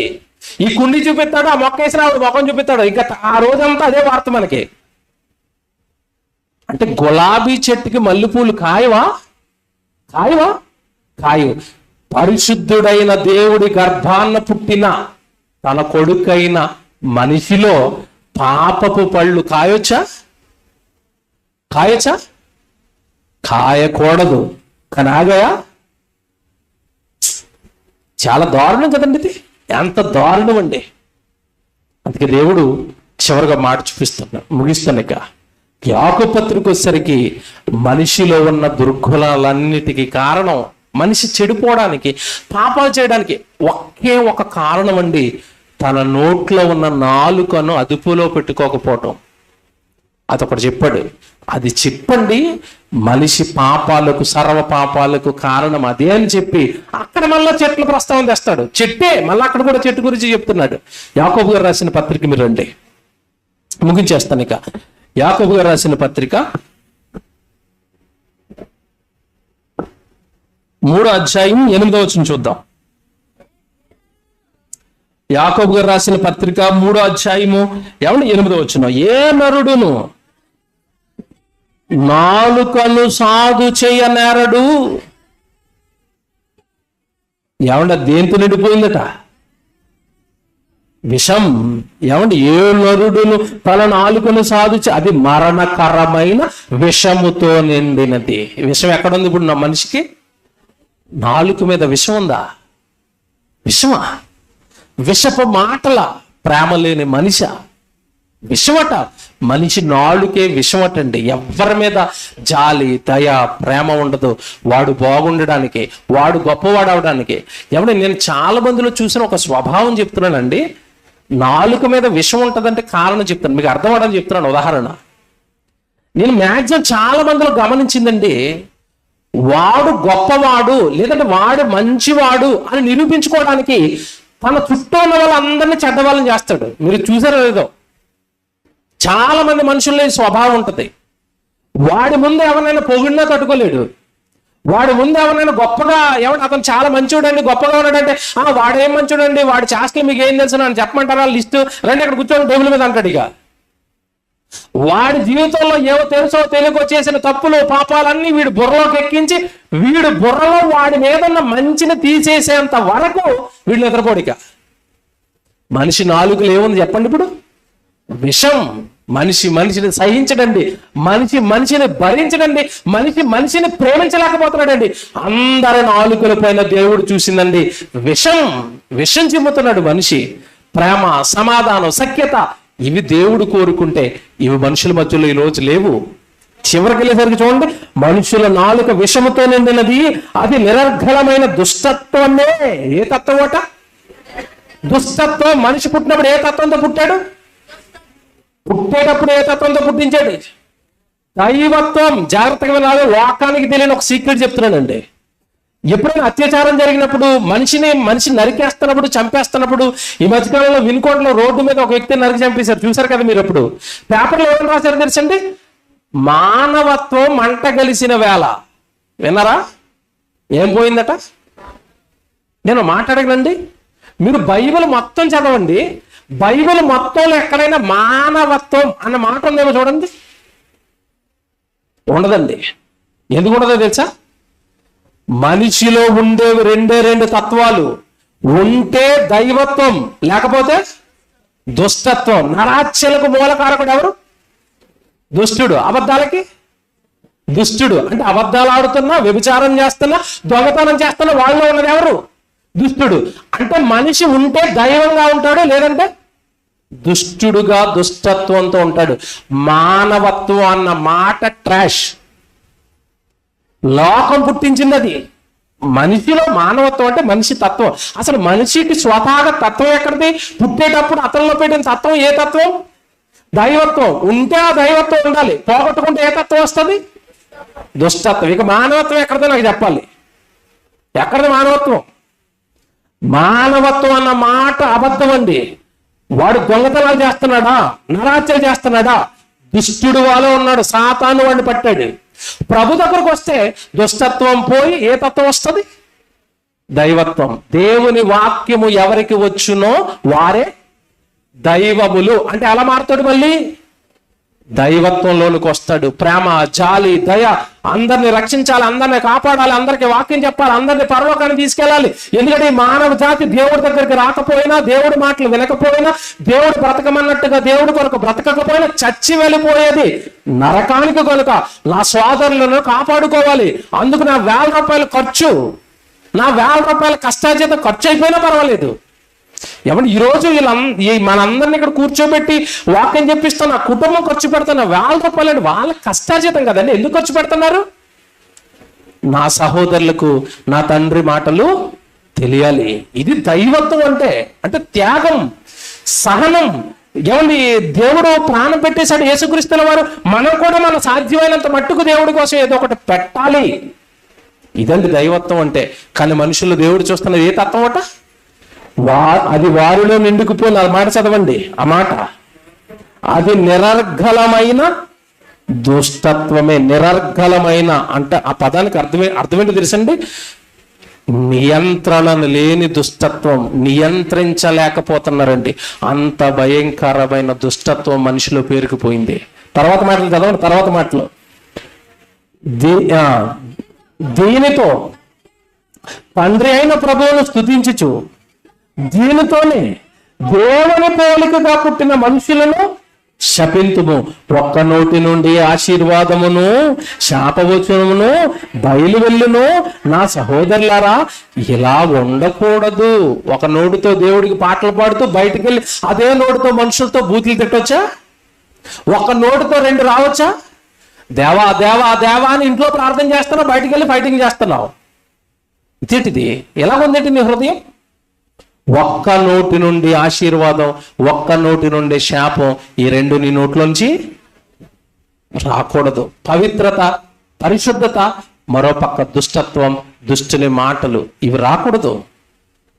చాలా మంది అండి, మీరు బాధపడకండి. నేను ఇక్కడ చాలా చోట్ల తిరిగినప్పుడు అండి, క్రైస్తవులు సన్నిధికి వస్తున్నారు, సహోదరులు ఇద్దరు. సహోదరులు ఇద్దరునండి లోకంలో ఉన్న వాళ్ళు మాట్లాడుకుంటున్నట్టుగా మాట్లాడడం చూసి నేను చాలా బాధపడ్డాను. లోకస్తులు మాట్లాడుకుంటారు కదా, ఎరా బావా అంటారు. వాళ్ళకి ఇక వావి వరుస ఉండదు, ఏదో చెల్లిచ్చి పెళ్లి చేసినట్టు బావాని పిలుస్తాడు. సంఘానికి వచ్చిన తర్వాత మనం ఏమని పిలుచుకోవాలి చెప్పండి? బైబిల్ ఏమని పిలవాలి? పెద్దవాడైతే అన్న, చిన్నవాడైతే తమ్ముడు, స్త్రీలు పెద్దదైతే అక్క, చిన్నదైతే చెల్లి, వృద్ధులైపోయారు ఏమని పిలవమన్నాడు? అమ్మ, నాన్న. ఇవి కదండి సంఘంలో పిలుపులు. ఇక్కడికి వచ్చిన తర్వాత కూడా బావా బామ్మర్ది అంటున్నాడంటే మారేడా? అయ్యే ఉన్నాయి పాతవి. బావా బామ్మర్ది ఏమంటే ఈ మాటలు, సరసోక్తులు, బూతులు ఏటివి క్రైస్తవ నోట్లో? చిచ్చి, దేవుడు అస్సలు ఆ నోటుతో పాటలు పాడుతున్నాం, ఆ నోటుతో వాక్యం చెప్తున్నాం, పరిశుద్ధమైన నోట్లో నుంచి ఆ మాటలు వస్తూ పరిశుద్ధుని వాక్యాలు ఆ నోట్లో నుంచి వస్తే ఈ సరసోక్తులేటి, బూతులేటి మళ్ళీ ఇవి రాకూడదు. తర్వాత మాట్లాడి ఎంత ఎంత ఎంత టఫ్ గా చెప్తాడంటే, దేవుని పోలికగా పుట్టిన వారిని నువ్వు శపిస్తున్నావు, ఒక్క నోటి నుండి ఆశీర్వాదము శాపం వచ్చిన బలివలు నా సహోదరులు ఇలాగ ఉండకూడదు. నీటి బొగ్గలో ఒక్క జల నుండియే తీయని నీరును చేదు నీరును ఊరునా నా సహోదరులారా. అంజూరపు చెట్టున ఒలీవ పండ్లైనను ద్రాక్ష తీగన అంజూరపు పండ్లైనను కాయునా కాస్తాయా? చూసారా ఎడిదిప్పి మళ్ళీ ఎక్కడ దగ్గర తీసుకొచ్చాడు. చెట్టు చూడసారి, అంజూరపు చెట్టు చూడు, అంజూరపు కాయలే, ద్రాక్ష తీగ చూడు, ద్రాక్ష పళ్ళే. నువ్వెందుకయ్యా ఒక నోడుతో మంచి మాటలు అంటావు, ఒక నోడుతో చెడ్డ మాటలు అంటావు, ఒక నోడుతో తిడతావు, ఒక నోడుతో పొగుడుతావు? అసలు నీ నోరు ఎలా పనిచేస్తుందో నీకు ఏమైనా స్పృహ ఉందా అంటున్నాడు దేవుడు. చెట్టును చూడు, జాంకాయ కాస్తానంటే జాంకాయే, మారదది. మారిందా? మనుషులారా, నా పిల్లలారా, సృష్టి నేర్పుతున్న మనిషి జన్మ పరమార్థం మేము ఫలిస్తున్నాం దేవుడి కోసం. మీరు కూడా ఏం చేయాలి? ఫలించండి. కానీ ఏ పళ్ళు? మంచి పళ్ళు ఫలించండి. ఏమంటే మనల్ని ఫలించమని దేవుడు చెప్పాడా? చెప్పాడు, మీకు తెలిసిన మాటే. యేసు చెప్తాడు, మీరు బహుగా ఫలించుట వలన నా తండ్రి మహిమ పరచబడతాడు. యోహాను సువార్తలో ఉంటుంది మాట. మీరు ఫలిస్తే తండ్రికి ఏమొస్తుందట? మహిమ. ఏంటి ఫలాలు? ప్రేమ. ప్రేమకు అర్థం ఏంటి చెప్పండి? ప్రేమకు అర్థం ఏంటి? బైబిల్ అర్థం అడుగుతున్నాను, లోకానికి చెప్పకండి. వీడి ప్రేమని యాసిడ్ బాటిల్ అడుగుని తిరుగుతాడు తర్వాత. వీడు దొంగ, వీడి ప్రేమలు లెక్కలోకి తెచ్చుకోకండి. ప్రేమ, నేను ప్రేమిస్తున్నాను, నువ్వే నా ప్రేయస్ అంటాడు. నువ్వు లేకపోతే బతకలేను అంటాడు. పెళ్లి చేసుకుంటాడు. ఆ పెళ్లి అయిపోయిన 6 నెలలకు మోజు తీరిపోతే తీసుకెళ్లి రెడ్ లైట్ ఏరియాలో అమ్మేస్తాడు. ఇది ప్రేమ కాదు. ఇది ఆడపిల్లలు జాగ్రత్త అండి. నేను ప్రేమ అన్న వచ్చిన ప్రతిసారి, ఎందుకంటే ఈ మధ్యకాలంలోనండి మన క్రైస్తవ కుటుంబాల్లో పుట్టిన యవ్వన పిల్లలను కూడా కాపాడుకోలేకపోతున్నాం. మన పక్కనే ఉంటున్నారు వీళ్ళు, మనతో పాటు చర్చికే వస్తున్నారు. అమ్మ పక్కన కూర్చుని వాక్యాలు చదువుతుంది, నాన్న పక్కన కూర్చుని ప్రార్థన చేస్తుంది. బయటికి వెళ్ళిన తర్వాత ప్రేమలో పడి తిరుగుతుంది. చాలా మందిని చూశానండి. ఇది ఒకటే చెప్తున్నాను, యవ్వన ఆడపిల్లడు ఉంటే వినండి. యవనస్తులు మగపిల్లలు జాగ్రత్తగా వినండి. ప్రేమ ఎప్పుడు పుట్టాలని చెప్పిందో తెలుసండి బైబిల్లో? ప్రేమ మీలో ఎప్పుడు పుట్టాలో తెలుసా? భర్తలారా మీ భార్యలను, అంటే నీలో లవ్ ఎప్పుడు స్టార్ట్ అవ్వాలి? పెళ్ళైన తర్వాత. ఇది బైబిల్. పెళ్ళికి ముందు ప్రేమ అన్నావు అనుకోండి, నీ జీవితం సర్వనాశనం అయినట్టే. జాగ్రత్తగా వినండి, మళ్ళా చెప్తున్నాను. ప్రేమ వివాహాలు చేసుకున్న వాళ్ళని అడగండి, వాతలు ఇట్టేస్తున్నారు ఇంట్లో వాళ్ళకి. ప్రేమ పెళ్లి తర్వాత స్టార్ట్ అవ్వాలి. బైబిల్ చెప్తున్నాను నేను, భర్తలారా మీ భార్యలను ప్రేమించండి. ప్రేమించాలంటే అవతరావుడు ఏమై ఉండాలి? నీకు భార్య అయి ఉండాలి. భార్య కానంత వరకు, వీళ్ళు జాగ్రత్తగా, వాక్యం తెలియదు నీకు. భార్య కానంత వరకు నీ కళ్ళ ముందున్న స్త్రీ సహోదరి. సంఘంలో మనతో పాటు కూర్చున్న స్త్రీ మనకేమవుతుంది? సహోదరి. ఒకవేళ వివాహం అయితే భార్య. అప్పుడు నువ్వు ఎవరిని ప్రేమించాలి? భార్య కాక మునుపు సహోదరి. నోరు మూసుకుని అదే భావంతో చూడాలి. ప్రేమ అన్నావా, వాక్యాన్ని ధిక్కరించినట్లే నీ జీవితం నాశనం అయినట్లే. ఇంకోటి చెప్తాను, ప్రేమ ప్రేమ ప్రేమ అంటారు కదండి. ప్రేమ అంటే బైబిల్ ప్రకారం ఏంటో తెలుసండి? నేను మిమ్మల్ని ప్రేమించాను, మీకోసం ఏం పెట్టాను అంటే, ప్రేమించేవాడు మన కోసం ఏం చేస్తాడు? ప్రాణం పెడతాడు. ఇప్పుడు ఈ ప్రేమని రోజు పోగొట్టుకుని తిరుగుతూ ఉంటాడు కదా. వీళ్ళని అడగండి, నువ్వు నా కోసం ప్రేమిస్తున్నావా? నీకు తెలియకుండా ఎంతకాలం ఒక సీక్రెట్ దాచాను, నా 2 కిడ్నీలు పోని, 1 కిడ్నీ ఇస్తే నేను లవ్ చేస్తాను అనండి. రోజపు దెబ్బకు మాడిపోద్ది. నా 2 కిడ్నీలు పోయినాయి నీకు చెప్పలేదు ఎంతకాలం, 1 కిడ్నీ ఇచ్చామంటే నేను లవ్ చేస్తాను అనండి. వస్తాడు మళ్ళీ. దొంగ ప్రేమలు ఇవి. ఇంకో చెప్పనా చెక్క, ఆడపిల్లలు జాగ్రత్తగా ఇవ్వనండి. నిన్ను ప్రేమిస్తున్నానని నీ చుట్టూ తిరుగుతాడు కదా, వాడికి మాట చెప్పు. ఒకటి అడగండి, టెస్ట్ అనమాట. నన్ను ప్రేమిస్తున్నావా? నా ప్రేమ కోసం ఏమైనా చేస్తావా అంటే ఏమైనా చేస్తానంటాడు. నా ప్రేమ కోసం మీ అమ్మని, మీ నాన్నని, మీ అక్కని, మీ చెల్లిని వదిలి వచ్చేస్తావా అని అడగండి. బాగా వినాలి. వదిలి వచ్చేస్తావా అన్నప్పుడు వాడు వచ్చేస్తాను అన్నాడు అనుకోండి, లాగి చెంప మీద కొట్టండి. ఎందుకు కనీ పెంచిన ఇళ్ళని వదిలేసినోడు మోజు తీరిపోయిన తర్వాత నిన్ను వదిలేడా? అలా నా అమ్మ నాన్నలు వదిలేసి నువ్వు రమ్మంటున్నావు కదా, నీ ప్రేమ వద్దు అన్నాడు అనుకోండి, ఆడు మంచోడు. ఎందుకంటే అమ్మ నాన్నలను ప్రేమించిన వాడు భార్యను కూడా ఏం చేస్తాడు? ప్రేమిస్తాడు. కానీ ఈ అమాయకురాలు ఏమనుకుంటుంది తెలుసా? అందరినీ వదిలేసాడంటే ఈడే నా లైలా అనుకున్నా, మజ్ను అనుకుంటుంది. ఈవిడే మజ్ను కాదాడు, సైతనాడు. తర్వాత వేస్తాడు కాటు. పిచ్చి ప్రేమల్లో పడకండి, పిచ్చి మాటలు నమ్మకండి. కన్న పెంచిన వాళ్ళకంటే పెద్ద ప్రేమికులు ఎవరు ఉండరు. నీకు ఏది మంచో వాళ్ళకి తెలుసు, నీ క్షేమం వాళ్ళకి తెలుసు. ప్రేమ అంటే ప్రాణం పెట్టటం. మనం ప్రేమ అనే ఫలాన్ని మనలోకి తెచ్చుకున్నామంటే దేవుడు కోరుకున్న మొదటి ఫలం అదే కదండి. ప్రేమ అంటే మనం కూడా మన సహోదరుల కోసం ఏం పెట్టాలి? ప్రాణం అనగానే ఈ దేహాన్ని ఖర్చు పెట్టాలి. ఇదిగో సేవ చేస్తున్న సేవకులు సేవకు తోడుగా ఉండి ఈ వాక్యాలు చెప్పించడానికి వాళ్ళు కష్టపడి వాళ్ళ కష్టార్జితాన్ని అంతా ₹1000 ఖర్చు పెట్టి కార్యక్రమాలు చేస్తున్న వాళ్ళు సహోదరుల కోసం ఏం చేస్తున్నారు? ప్రాణం పెడుతున్నారు. ప్రాణం అనగానే రక్తం. ఈ దేహము ఎవరి దేహం అయితే దేవుడి కొరకు ఖర్చు అవుతుందో వాళ్ళలోని ఫస్ట్ పండు వచ్చింది. ఏ పండు? ప్రేమ అంటే మాటలు కాదు. ప్రేమ అంటే ఈ దేహాన్ని దేవుడి కోసం ఖర్చు చేయటం.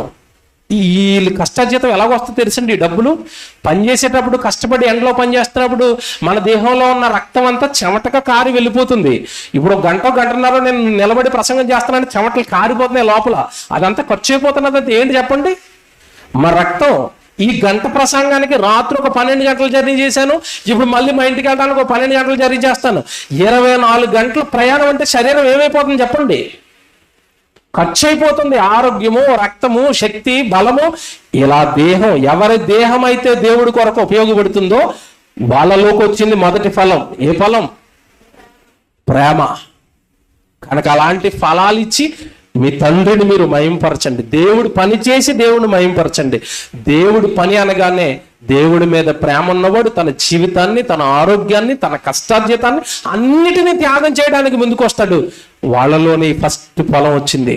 తండ్రి కొరకు బ్రతికే ఫలం. సృష్టిలో ఉన్న ప్రతిదీ ఫలాలు ఇస్తుంది. తండ్రి కోసం నువ్వు ఫలాలు ఇవ్వాలి. ఇది దేవుడు బైబిల్లో చెప్పిన, సృష్టిని చూపిస్తూ దేవుడు నేర్పిస్తున్న జన్మ పరమార్థం. అవి దేవుడి కొరకు బ్రతుకుతున్నప్పుడు, అవి నీ కొరకు బ్రతుకుతున్నప్పుడు నువ్వు ఫలాలు ఇచ్చి దేవుడి కోసం ఎందుకు బ్రతకటం లేదు? నీ దేహం అయింది కదా, నీ ఆత్మ అయింది కదా, నీ ఆరోగ్యం అయింది కదా, నీకు ఇచ్చిన ఆయుష్ అయింది కదా, నువ్వు తింటున్న తిండి అయింది కదా, నువ్వు ఉంటున్న భూమి అయింది కదా, పైన అనుభవిస్తున్న సూర్యుడు, చంద్రుడు, నక్షత్రాలు, వస్తున్న ఋతువులు అన్నీ ఆయనవే కదా. ఆయనవే అన్ని అనుభవిస్తూ ఆయన కోసం బ్రతకవా? ఏమన్నా మీరు ఎప్పుడైనా బాగా దేవుడిని జ్ఞాపకాల్లో పెట్టుకుని ఆలోచిస్తారో లేదో? మీరు పుట్టింది మొదలుకొని ఆలోచిస్తున్నాడండి మీకోసం. పుట్టాడు, పెద్ద అయ్యాడు, ఆలోచన వచ్చింది, బుద్ధి వచ్చింది, తెలివి వచ్చింది. నా కోసం ఏమైనా ఆలోచిస్తాడేమో, నా బైబిల్ చదువుతాడేమో, నా దగ్గరికి వస్తాడేమో, నా వాక్యం నేర్చుకుంటాడేమో, నా కోసం ఏదైనా సేవలోకి ఉపయోగపడతాడేమో, నన్ను ఏమైనా మహిమ తెస్తాడేమోనని మీరు పుట్టినప్పటి నుంచి కళ్ళు కాయలు కాసేటట్టుగా మీలో కాయ కాస్తుందని దేవుడు ఎదురు చూస్తున్నాడు. చెట్టేసిన రైతు ఎంత ఆవేదనతో, చెట్టు వేసి 2 సంవత్సరాలు అయిపోయింది, 3 సంవత్సరాలు అయిపోయింది, కాయలు కాయటం లేదని ఒక రైతు ఎలాగైతే ఎదురు చూస్తాడో ఆతురతతో, ఆసక్తితో, వేసిన కష్టానికి తగ్గ ఫలాల కోసం హక్కుతో, అధికారంతో ఒక రైతు ఎలాగైతే ఎదురు చూస్తాడో, నిన్ను కన్న నీ తండ్రి కూడా నీలో నుండి ఫలాల కోసం ఎదురు చూస్తున్నాడు. 30 ఏళ్ళు అయిపోయాయి, 40 ఏళ్ళు అయిపోయాయి, కొంతమంది 50లోకి వచ్చేసారు. ఇప్పటికీ దేవుడి కోసం మీరు బ్రతకకపోతే, ఇప్పటికీ దేవుడికి మీరు ఏమి చెయ్యకపోతే, ఇప్పటికీ మీ దేహాలు దేవుడి కొరకు ఉపయోగపడకపోతే, ఫలాలు రాని మీ వలన దేవుడు ఎంత బాధపడతాడో ఒక్క క్షణం, ఈ రాత్రి ఒక్క క్షణం ఆలోచించండి. నేను ఏమి ఇచ్చాను దేవుడికి ఇంతకాలం? నేను ఏం చేశాను దేవుడికి? ఏ వచ్చే దేవుడికి నా నుండి ఫలాలు? ఏ మీటింగ్లు పెట్టాను, ఏ సభలు పెట్టాను, ఏ ఆత్మను రక్షించాను, ఎవరికి దేవుడు వాక్యం చెప్పాను, ఎవరిని సంఘంలోకి నడిపించాను, ఏ సేవకుడిని నేను నా కష్టార్జితాన్ని ఇచ్చి సువార్తకు పంపాను, నేను ఎప్పుడు వెళ్ళాను సువార్తకి? ఒక్కసారి ఏ ఫలం దేవుడికి మీ వలన వచ్చిందో మీరు ఒక్కసారి ఆలోచించుకోండి. నీ ఇంటి ముందు నువ్వు వేసిన చెట్టు కాయకపోతే నీకు ఎంత బాధో, నువ్వు దేవుడి కొరకు ఫలించకపోతే దేవుడికి కూడా అంతే బాధ. ఫలింపని ప్రతి చెట్టును ఏం చేస్తానన్నాడు తెలుసా? నరికేస్తాను. ఎక్కడుందట? గొడ్డలు ఎక్కడేంటి ఉంచాడట? చెట్ల వేరున ఉంచబడి ఉన్నది. ప్రసంగాలు చెబుతాడు అంటే నీళ్ళు వేస్తున్నాడు, ఎరువేస్తున్నాడు, మారు అంటున్నాడు. విన్న తర్వాత కూడా నేను మారను అంటే గొడ్డలు ఎక్కడ పెట్టాడు? వేరు నరికేస్తే అసలు చిగురనే వేస్తుందా తర్వాత మళ్ళీ? నిత్యాగ్ని దండనలో కాలిపోక తప్పదు. గుర్తించండి, మారండి. చక్కగా జరుగుతున్న సేవకు సపోర్ట్గా ఉండండి. ఈ ప్రాంతంలో బైబిల్ కాలేజ్ ఉంది, చక్కగా బైబిల్ నేర్పిస్తున్నారు. బైబిల్ నేర్చుకోండి, బైబిల్ తరగతులకి రండి, సభలకి రండి, సెమినార్లకి రండి, సేవలో ఉండండి. లోకం కొరకు బ్రతికింది చాలు. కరోనా టైంలో అలాంటి రోగం వస్తే ఎంతో మంది చచ్చిపోయారు. ఒకవేళ అలాంటి ప్రమాదం నీకు నాకు వస్తే, అలాంటి మరణమే నీకు నాకు ఏదో ప్రమాదమో రోగమో వచ్చి మరణించి వెళ్ళిపోతే, దేవుడిని ముందు నిలబడి ఏం చేసావని దేవుడికి సమాధానం చెబుతావు? ఒక క్షణం ఆలోచించండి, మారండి. దేవుడి కోసం చక్కగా మీ దేహాలను, మీ జీవితాలను పణంగా పెట్టి దేవుడి సేవకు సహకారులుగా మారండి.